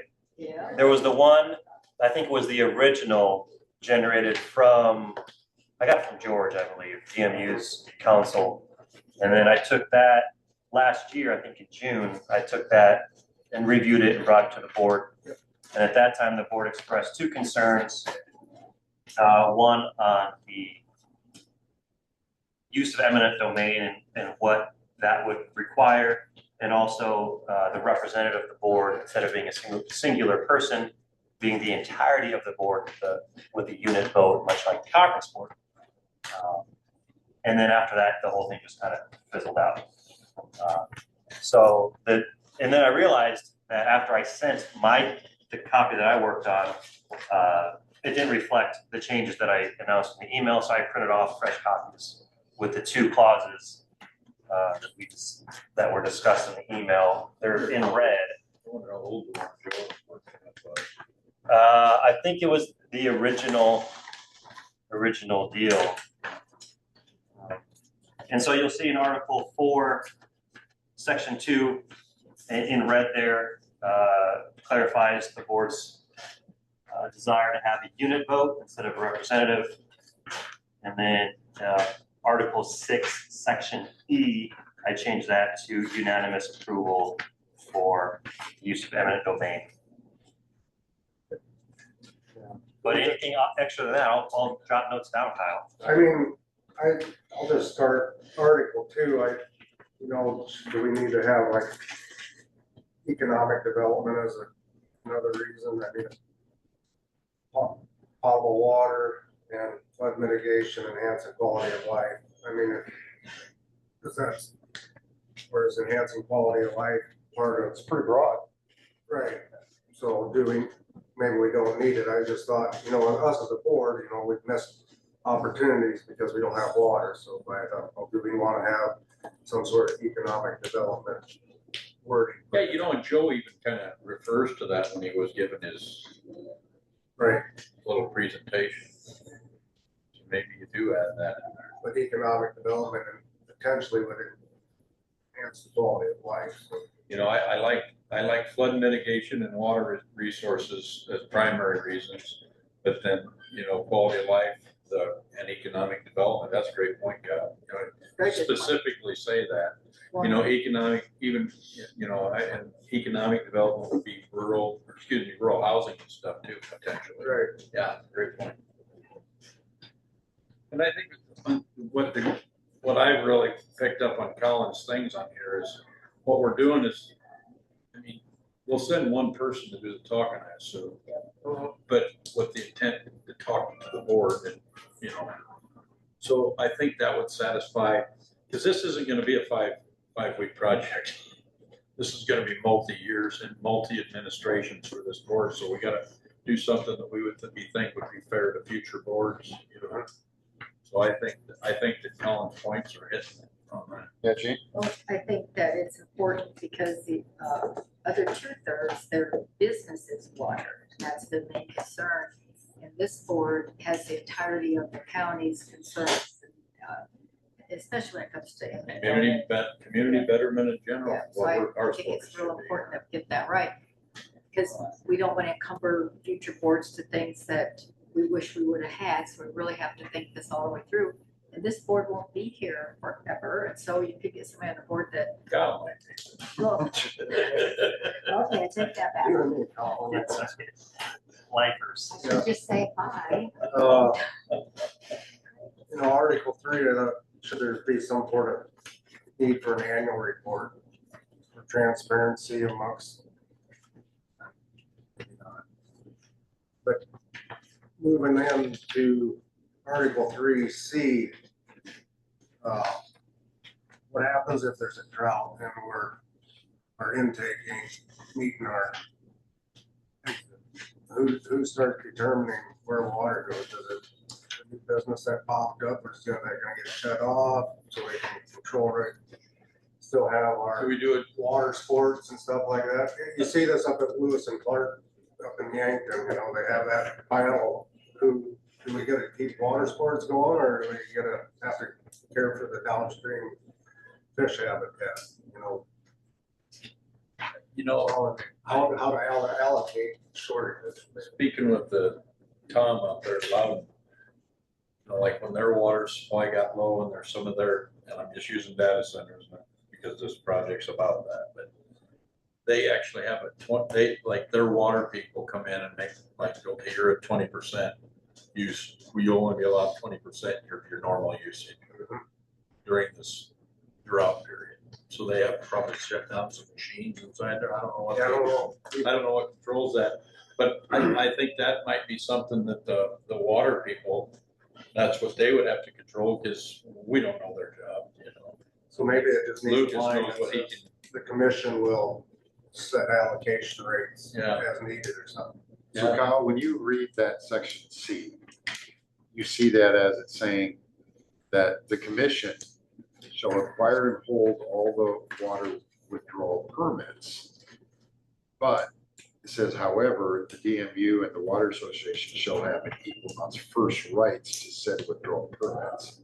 So what that means is that the commission might have all these permits out, but if it gets down to it, DMU and Western Iowa Rural Water get theirs first. These other people after that, and if they use up the amount of water that That's my they're concern. letting out, Yeah, then they're done, that's it. yeah, you hate to see it. How would Is you that fix something that? we'd have to, is that something we can address in the future, or would that need to be in this 2080? Well, here again, my concern is that the two, three-person voting structure, rural water and DMU are somewhat kind of already sharing the same bed, through the wells, if they're selling water to, Right, as we as a board, this is something that the board will, when water shortfalls, there will be a unanimous vote to determine water. Who gets what, you mean? Yeah. Because DMU and rural water could, well, we're gonna make sure all our customers. Yep. The rest of you guys are. Do you think those contracts will be new ones coming on because of this automatically underneath the MU and with Central Rural Water? So that they have to decide how to allocate who they add on and not separate from getting the water from them? You know what I mean? You know, there's some things we gotta decide on too, just I'll interrupt quick while you're putting that point out. We really don't know how that water is gonna be, it's gonna, if there's if the purification or the treatment plant, there's a better word, if the treatment plant is located at the reservoir itself, I mean, this commission will be in charge of its distribution, which then we've got a third of the vote, so then I think it would have to be a unanimous vote on the distribution of waters. Yeah. Because we're using a unanimous vote on a lot of other I things. think it should be too. That should probably be a unanimous vote. So the way to fix, if we think it's calling fixing C, is to make it a unanimous vote. So, We can put whatever you guys Right. want in it. The other Whether or not the entity- waters, people are gonna agree is a whole other. Or is thing. that I think- something in a 28E that you're already discussing? When we're I mean, just it's kind of forming? already there, right? I mean, they put their water rights in equal amounts ahead of anyone else's water rights, including the third member, which is the county. So it's just kind of a variation of what's already there. I mean, you gotta think about it. DMU and rural water supply the majority of the waters to our county. Without doubt. I mean, most of our towns that don't have their own well use rural water, like Charter Oak.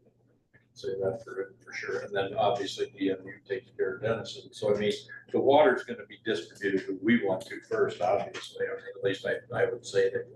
Well, think about this, so it gets built and this thing becomes the, you know, the next small Lokabuchi, and, you know, it's really drawn a lot of tax revenue for the county. And the water usage has gotten so big that it drains the 800-acre lake, and we now have a, 800-acre meadow. without us having a vote in that to control that, you know, there's the two people that are selling water, or the commission selling water off. How do we kind of protect shorelines and stuff? They want to deplete our reservoir ahead of their wells, which. So I think it should be almost be, yeah, unanimous vote, or. Yeah, I think that would have to be unanimous. I'll put it I in. agree with that. That makes good sense. So change C to unanimous. Then that would ensure that a negotiation was at least being had. You know, we're gonna drop the lake 3 foot. Yeah. But once it And gets that's how many millions of gallons in it, or probably hundreds of millions, or billions. I don't know. There's a lot of water in that. Okay, Kyle, anything else you got? Section 3, Okay, Is that done? that's pretty broad statement. Article, Oh, that was- Same article 3, section 3. Commission may use all lawful means to control activities within the watershed. You think that could concern some farmers? I think it does. It's a pretty broad statement, you know. So we're gonna be able to say, they're gonna be able to come up to Farmer Joe and say, you gotta seed this all down in native prairie. Control runoff into our watershed. Not saying it's gonna happen, but it's a pretty broad statement. I think it should be more work with NRCS or something to provide favorable. I think it falls into the question, what happens to existing and future dams above the dam, you know? What happens? Buffer strips or stuff like Well, yeah, that. buffer strip, but they'll have to be the silt dams Right. up above. But the statement in general just almost Says you're gives gonna them, come and tell you what to do. yeah, to me it says, boy, that opens out, leaves a lot. and the last three, you know, what, 4 words, or other water source, Who controls the rainfall? not just the reservoir, but or any other water source you so choose. Does that mean rainfall? Who controls that? I don't know what wording we should use in it, but it's kind of pretty, broad, it's true. Yep, you don't know what you don't know.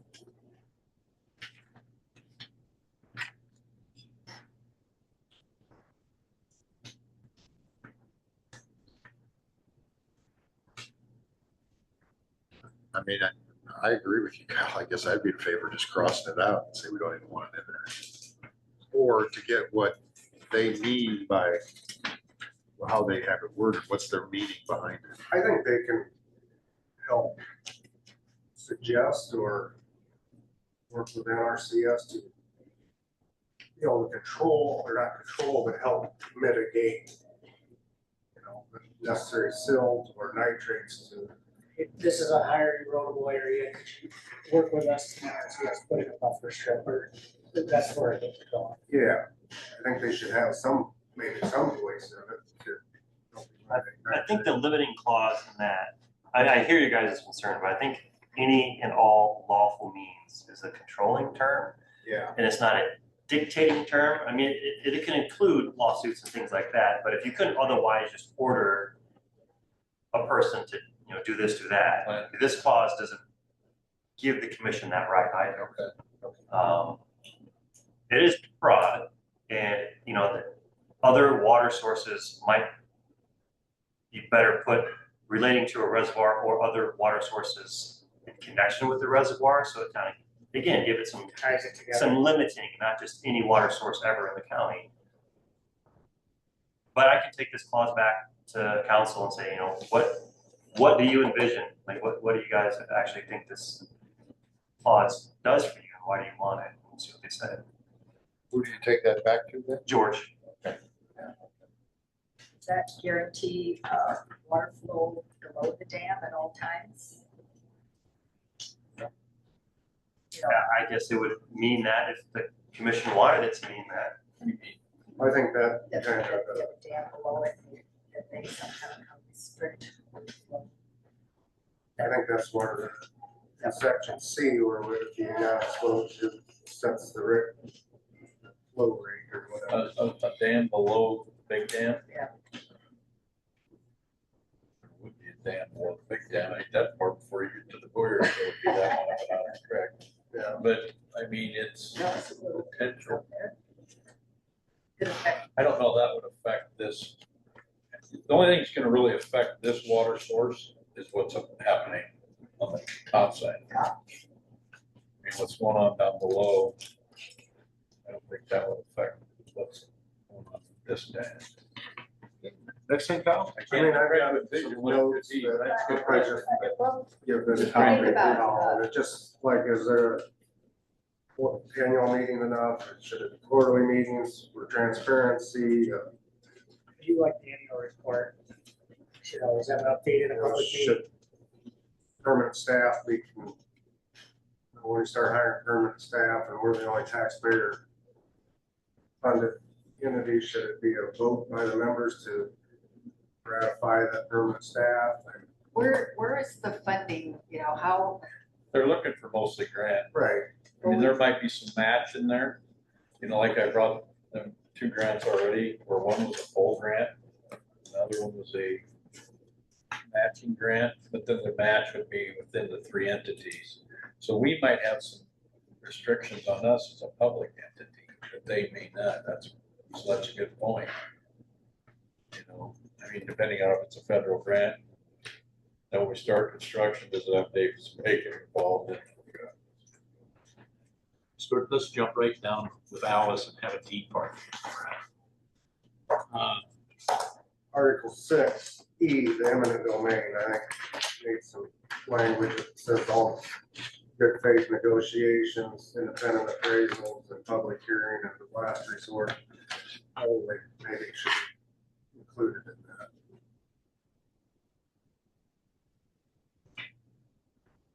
I agree. It should be a unanimous approval of the members. Well, it sounded to me like most things were gonna be that way, and then they wanted, the only one thing they wanted is to have a unilateral thing where they could pull out. And that helps equally for all of us, I guess, if they started doing things that the county couldn't do or wouldn't do, then we could pull out. I just want to be conscientious about eminent domain. I mean, we've always taken Yeah. a stance that we do not want to have eminent domain used against private landowners. If we're in the right scenarios, sometimes it has to be, but Well, this would be a public service thing, so I mean, there would be potential for this could be a legal place to have it, but I don't think unless it be different sites. I mean, I don't know. I mean, I sure wouldn't want to use it. No, that's why the word some little broader, all these must be exhausted before, good faith negotiation, independent appraisals, some of that stuff. Well, at least if it, yes, I don't want to say maybe it would be too late, but at least this gives the public some recourse because they really don't have any with the DMU board and rural water board. But at least if they think that we're going to vote yes, they can vote us out and get people in there that would protect what they think is the eminent domain. Because now if the board of supervisors votes no, if it's done by unanimous decision, it can't happen. So at least it gives the public a voice aspect. I agree with that. Since you're in Article 6, when you say to be sued, is there an insurance policy out there for them, or who are they actually going to sue? In this big, when we try to think about this, we're trying to think of all the scenarios that may seem ridiculous, but to be sued. So if this commission makes a decision, these 3 people, or make this, or actually 5, excuse me, who would they actually be suing? Just in that scenario, if it's important enough to be in the article, who exactly are they suing all 3 entities? Yep. And does our insurance then Under the kicks in? 2080, they would be. Under the 2080, so. It would most likely be a lawsuit against the commission as a collective, and then each member individually, with typically how those things go. So do we have, I guess my question is leading to, do we need to have more insurance somehow for the individuals that serve on there? We can run that past ICAP, but I mean, the county would be covered as far as I would understand it by Okay, just our existing policy as we Okay. reach out to ICAP now. always want to make sure, I assume nothing anymore, because you assumed, and then you get into this and realize that. I don't know if that spells out. We're working on a document, I could. Yeah. Last It just, a lot of years. it's such a little to sue and be sued, okay? And that's common language in these I know, contracts. I know, but Just because it creates a legal entity that can operate. And so that it's almost, we call it terms of art. It Okay. means something, obviously. Okay, But I'm not an attorney, so when I. No, read it, it's a I'm it's a just- great I'm question. Just like, it's kind of like all the other boards we sit on, but this board seems to be making some really big, important decisions that could affect a lot of different areas. And so I just think that we need to make sure we know for sure. So Building a better tomorrow.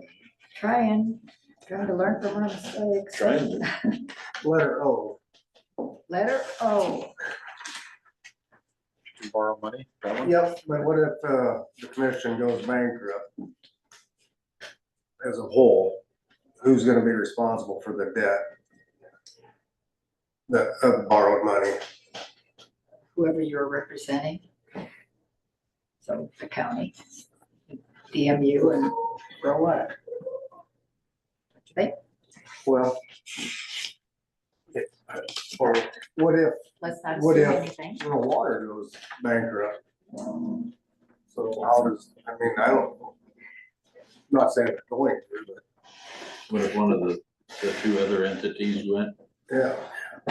I see what you're saying. Hopefully we don't.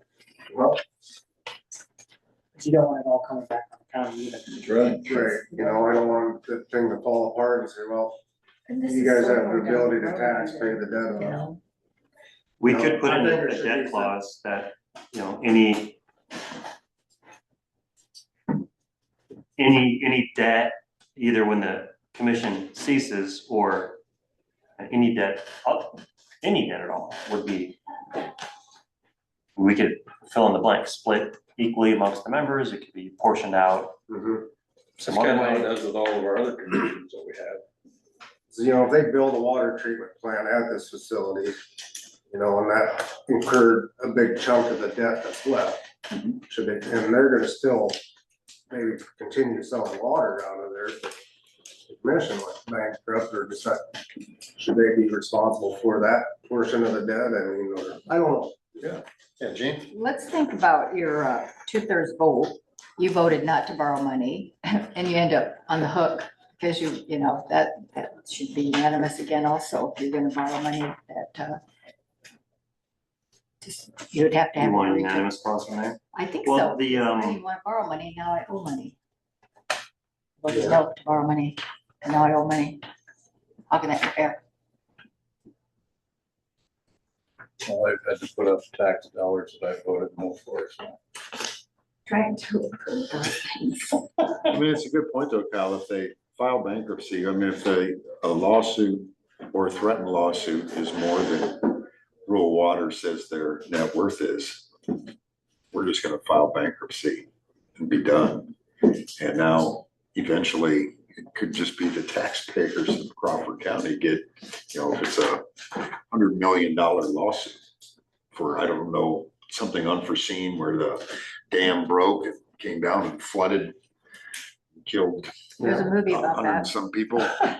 You get sued by all the families. I think that's why I told them I want Army Corps to build the damn thing, gives us some extra help with building it as. Well, If the Army Corps, but as this board, we need to be concerned about, not today, but tomorrow. Yeah. right, exactly. Hard to foresee things that have never happened before Well, we'll do our in best. this particular community, you know? Right.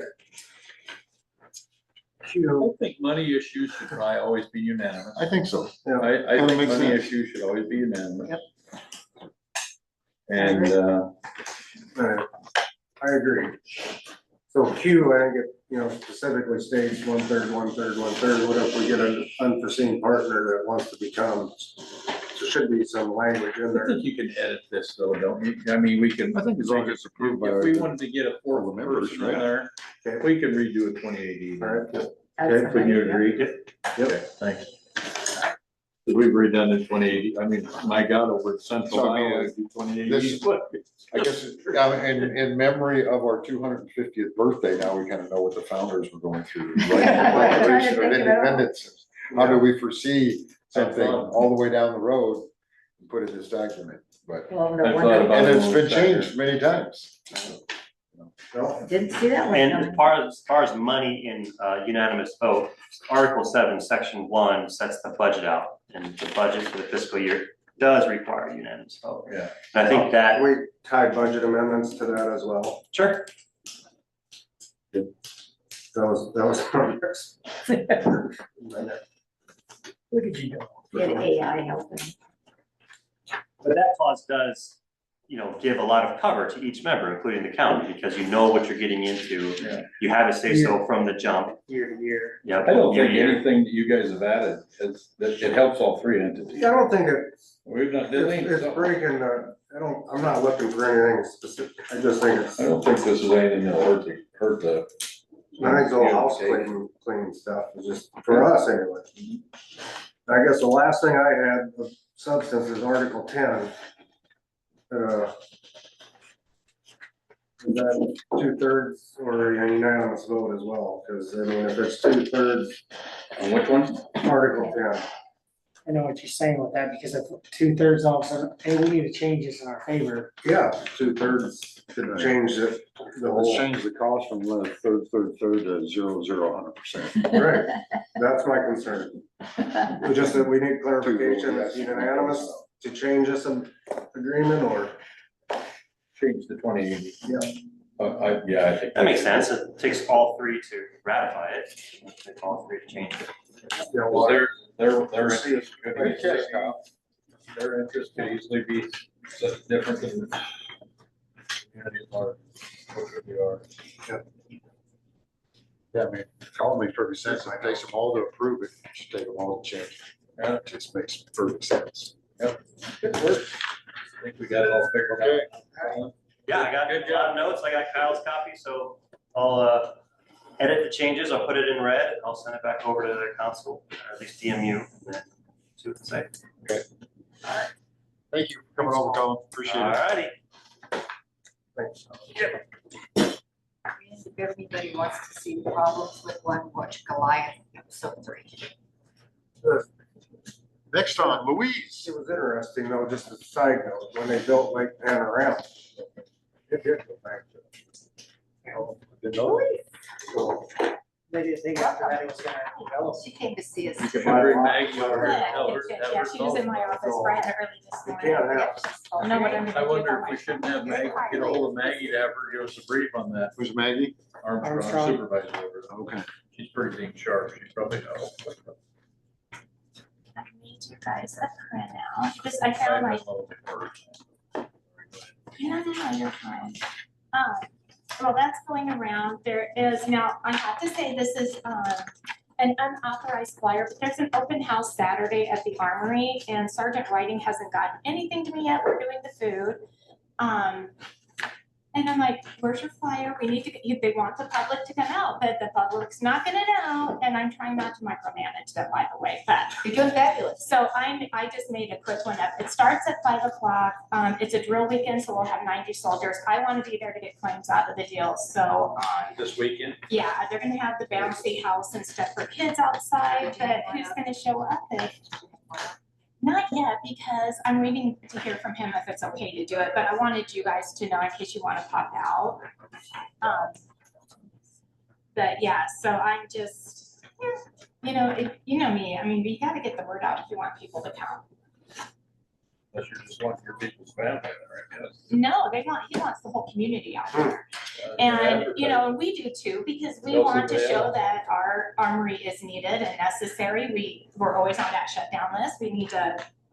We want the community to be involved out there. So, and I think that they're moving more toward using the armory more now, so that's good. It's been out there for a while.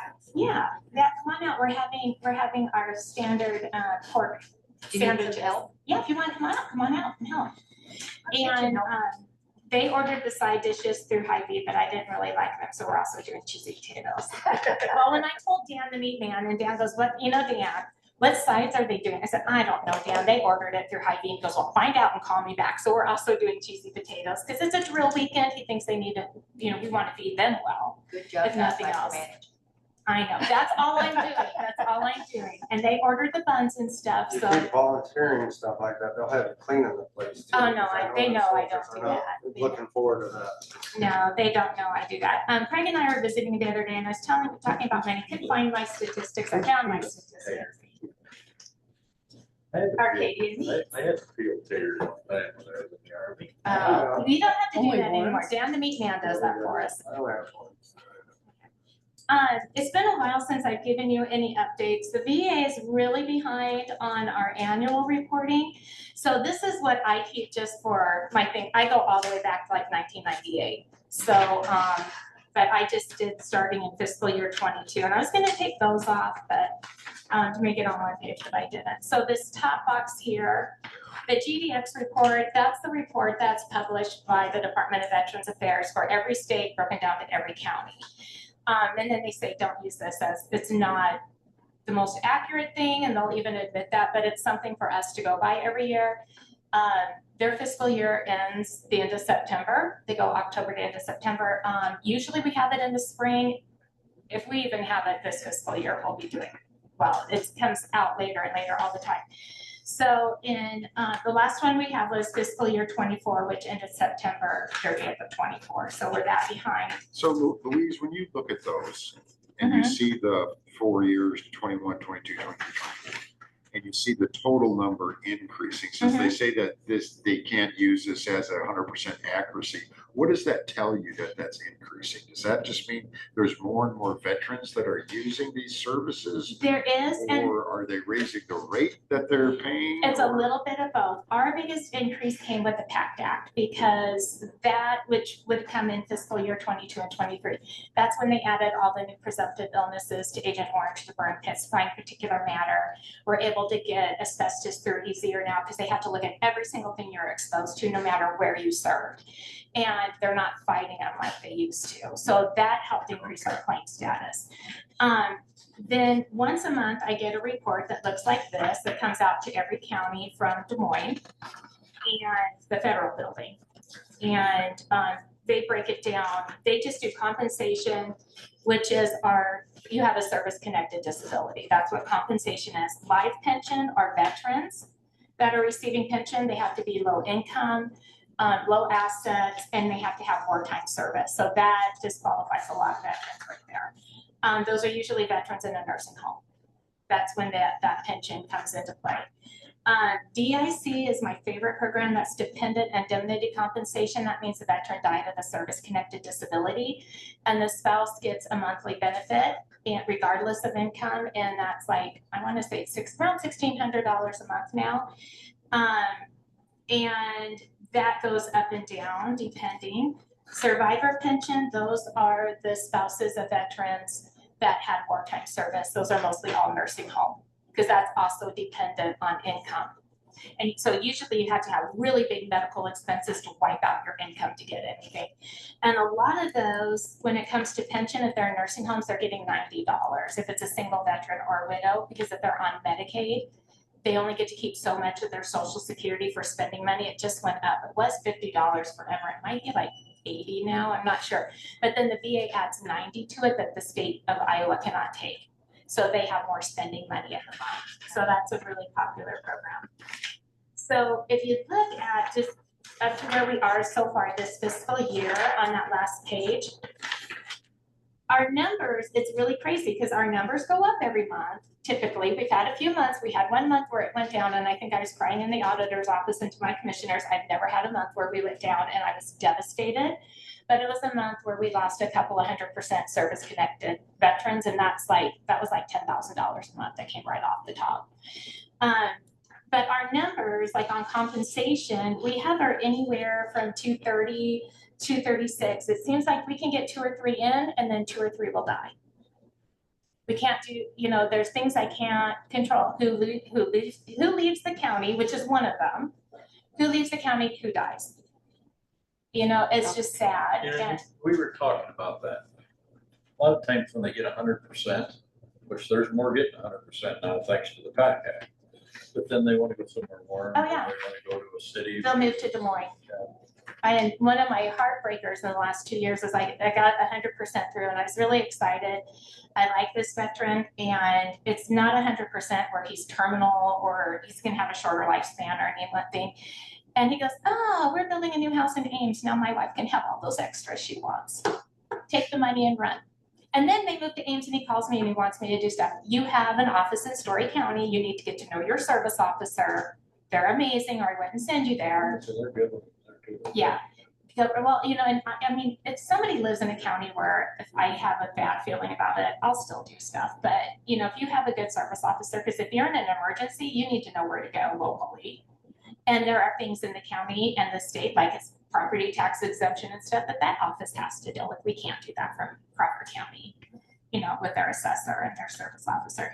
So those, I get very upset when people leave me. I try to make them feel guilty. It doesn't work. But, but I get it. I mean, I don't have family here. When I retire, am I going to stay here? Maybe, maybe not. You want to be close to your kids. You want to be close to your family. But the minute you change your address, they drop off of my rolls. People come back, I'll get them good ratings, they'll come out of the Marine Corps, whatever, and then they don't want to raise their kids here and they leave and they take that money and that goes to Polk County. So, we always say the rural counties, we're really good for the urban areas because we add to their count and they're not doing much with it. So anyway, so I'm pleased overall with where we are. Now, is the governor's office pleased with that? No, she thinks the whole Iowa is low, and we are, but there's lots of reasons into that, and I just try not to focus on it because we have a lot of veterans that don't even come to you. we do. And that's disappointing, yeah. And I think, what else can I do? I'm in the towns, we do our outreach. No, you're doing a great job. And I'll have veterans a lot of times, I'll come in, how long have you been here? But, they've been working, and you work at Smithfield, you don't get out of that plant much, and then you retire, and that's when you find things out, things like that. But I go to Smithfield every year, I do their health fair, stuff like that. So we don't have as many veterans there as we used to, or like we did. So, Yeah, I mean, it's just crazy. I don't know, and I'm always trying to find a better way to do outreach, new things to do, to reach more veterans. I send things out, I do mailings, Some of them are just, and I they don't don't, know, apathetic towards it. I mean, I kind of bet on a couple of people that are in the Legion, that actually come to Mhm. Legion stuff. Not them that are just members and never show up, Mhm. that don't show up over here to talk to her. I Well, know that some of them, they have, I know one that's got multiple deployments, well, and a lot of them will say, well, somebody needs it more than me. Well, and no. that's great. And that's an admirable way to look at it. But however, if veterans do not access their services, those services can go away. And, you know, that's just the fact. You know, Congress can say, well, hey, why are we doing this if the numbers are getting lower and not increasing and all those good things? So Or they stand the same, yeah. yeah, so, you know, the commission and I are happy with where we're at. We're growing, we're not decreasing. The one thing I do refuse to do, and I caught myself this year doing it, is look at our veterans as the dollar sign and not a person or an asset. And when Kenny Davis died, that was when this whole hoopla with the governor was going on, and I was in a fragile state when Kenny died, we all know that. And I thought, oh my gosh, there's a pension. I thought of Kenny, our last World War II veteran, for a minute as a dollar sign, and I will not forgive myself for that. That was awful, because we're better than that here. All of our veterans are just as valuable, and and part of, I think, the equation of how they rank us, and they take the total amount of veterans receiving a benefit. If you have a 10% veteran, that's $185 a month. You can have 100% in a nursing home with some kickers added on at $5,000 a month. So that throws off, those 10% throw off the average. But I have several 10% veterans who I get so excited over that 10% because usually they're National Guard, not deployed. And that 10% for hearing loss or tinnitus, that gets them VA healthcare that they wouldn't have otherwise. That makes them eligible for other things. So that 10% is very valuable to that veteran, especially if they're a farmer with, you know, insurance at high deductibles and stuff like that. So I just tend to look at things. I don't just look at the number. You have to look at what it's doing for each person overall. So, And what's the DIC stand for? Dependent indemnity compensation, and that's for survivors of disabled veterans that died of a service-connected disability or were 100% long enough that they got it automatically. That's different than survivor pension. Survivor pension is income-based wartime service for the veteran, and usually it's assisted living in nursing homes are the only time they financially qualify. Because it's either they'll have a little too much money and no assets, but their income is high, or their income is low, but they own a farm. You know, it's like finding that equal balance is really hard. Put it to trust. So that's why we spent, yeah, and you gotta do it right away because the VA has a look back like DHS now, and it's gotta be irrevocable, ironclad, because we still have to send it in and they look at it case by case. It's not, used to be at the VA, if you had it today and you signed it over to your kids, it's gone tomorrow, and that ended several years ago. It's rightfully so, I guess. Any other news? Oh, the fair is coming up, so don't forget about that. I won't let you. And I ordered today. That's a different day, not on a Tuesday. though. It's on a Tuesday. It's on a Tuesday. It's on, That's the difference. yeah. Usually it was a Wednesday. That's the difference. I'll be in there. And then, Jean, I need to talk to you and Terry because we need, I need help with the city, I think. Oh, and I ordered another sign today. Our VA van is officially back at Omaha. So now I had 3 parking spaces because the van's not sitting there all day. Well, now everybody's parking that spot. So I did order another veteran-only parking sign to put there today, and then Jack will put it in when it comes. And then, but the problem I'm having now is people are coming to look at that building and they're parking along the side of the building, blocking the driveway and blocking people in and out of our parking. Oh. And the other day I had a veteran in at lunchtime and Somebody parked across the alley? oh, they do it all the time. Now, Jason and Seth were wonderful neighbors because they didn't have a lot of walk-in traffic and they watched that. They watched it like a hawk. And we were very mindful of, we didn't park in front of their building and all this. We were great neighbors. Well, this one lady came in first. I noticed her on the camera trying to parallel park, and she had such a big SUV, she couldn't figure out how to park it on the street. So she came back down the alley this way toward us and parked along the side. Well, she blocked a veteran in who had come in at his lunchtime. He needed to get back to work, couldn't get his car out because she was parked there. Well, she was outside talking to maybe, I don't know if it's a realtor or whoever. So I just said, because he would have gone off on her like a rocket. So, oh my goodness. So I went over and I just said, I'm sorry to interrupt, but can I have you just move your, even just pull into one of our spaces really quick so he can go back to work when I'm done talking. 10 minutes later, she finally moved her car. Oh my God. So I called Paul and we looked it up. We both looked at it online. That's an alleyway up against that building. And so I would appreciate the city putting some kind of a no parking sign there or something not to park on that alleyway. And this is why I'm worried about that building. If a business goes in there with a lot of traffic, we're sunk. We're absolutely sunk, but that's okay. I deal too. But I just don't want anybody trapped in the parking lot. And that's usually, I don't know why. The street can be empty and they'll pull in and park right up against it and then walk around that building or do whatever they're doing. And it's like, Glad you didn't send your veteran her car, I'd have a lot of tension. if he didn't have, he was driving a vehicle owned by his company, or he said, he goes, if I had my own car, if I had my own car. Because, you know, and this was a younger veteran, so we had a short fuse. So we're like, no. So he made it back okay on time, but he was ready to go. Maybe he needed to go find food before he went back to work or something. So, anyway, so Jack is going to put up another sign. So it'll be veteran, handicap. And if somebody needs to go in there and they're handicapped and they use our space, that's fine. You know, because it's for anybody that's handicapped. But I thought we're going to protect that last space that we've got there. But I didn't want to go to the city. You were gone, so you didn't hear my rantings that day. That if you guys could maybe deal with your sources at City Hall, that would be lovely. Other than that, everything's great. Everything is really, really good. And come out to the Armory Saturday and support the guard if you have a chance. Just pop in. The Legions are going to have a table. You see a major flyer. We've been getting that out for the Legion riders, so hopefully that'll help a little bit.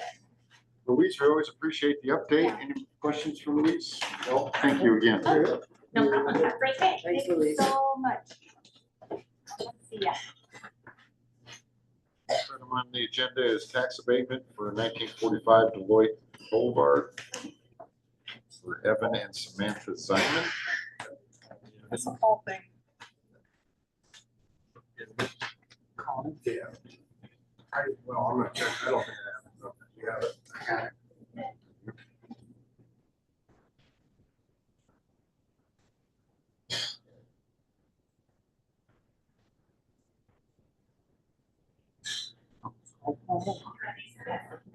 I would make.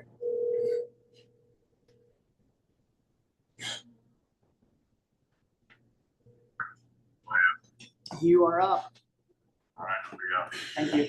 Yes, sir. Come on down, you're the next.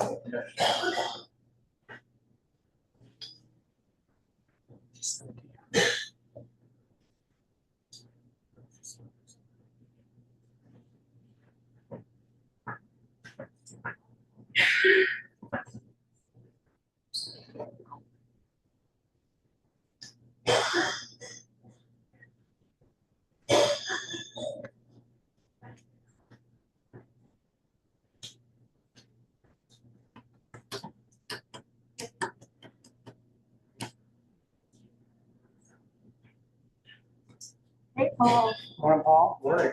Morning, folks. Bruce, go. That's true.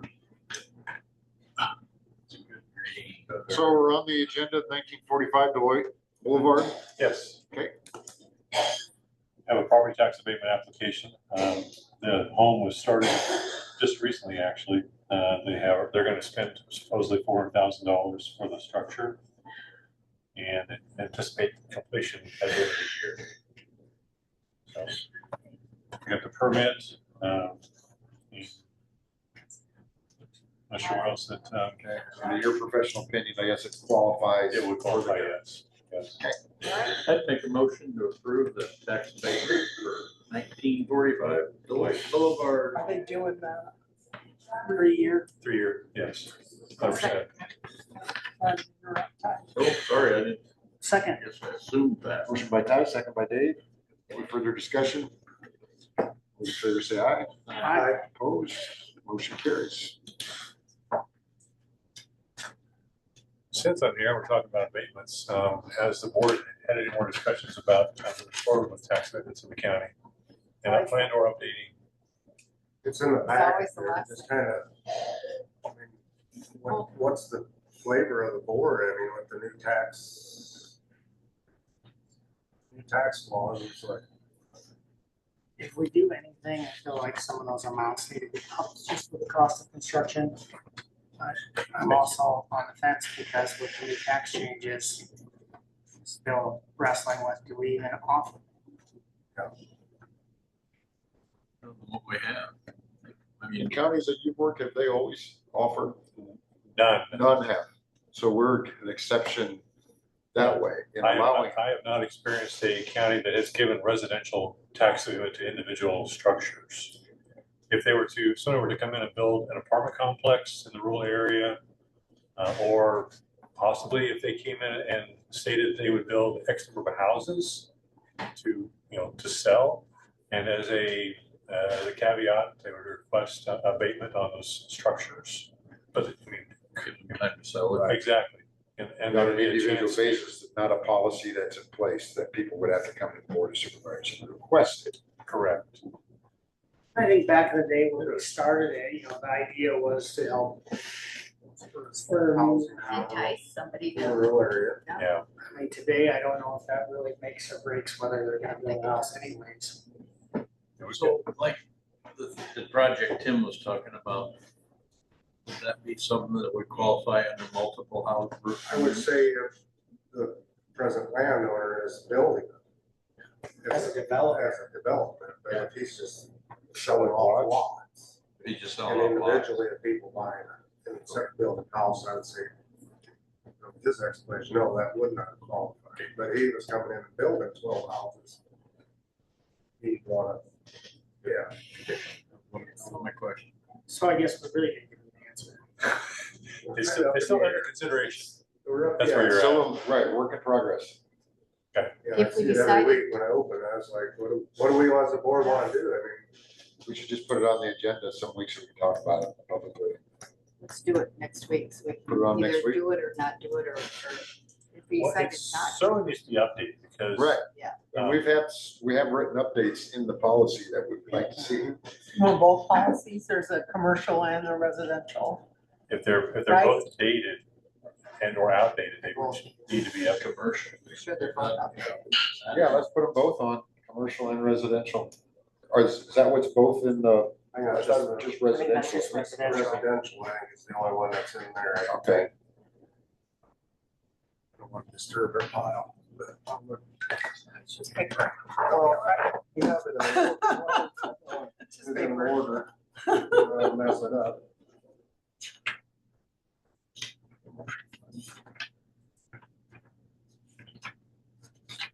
You have the commercial abatement policy handy. I do not. It's in there. They're both the same, I believe. Okay. Okay, well, I'll see you next week. Okay. All do our research. Okay, no, sounds good. Thanks, Paul.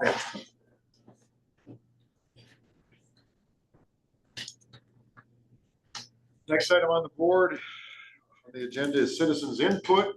Anybody outside in Zoom land have anything?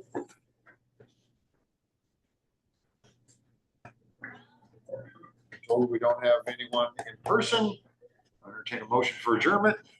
So moved. Second. Motion by Ty, second by Gene. All those in favor say aye. Aye. Joe votes aye. We stand adjourned. Thank you, everyone. Anything. 11:18.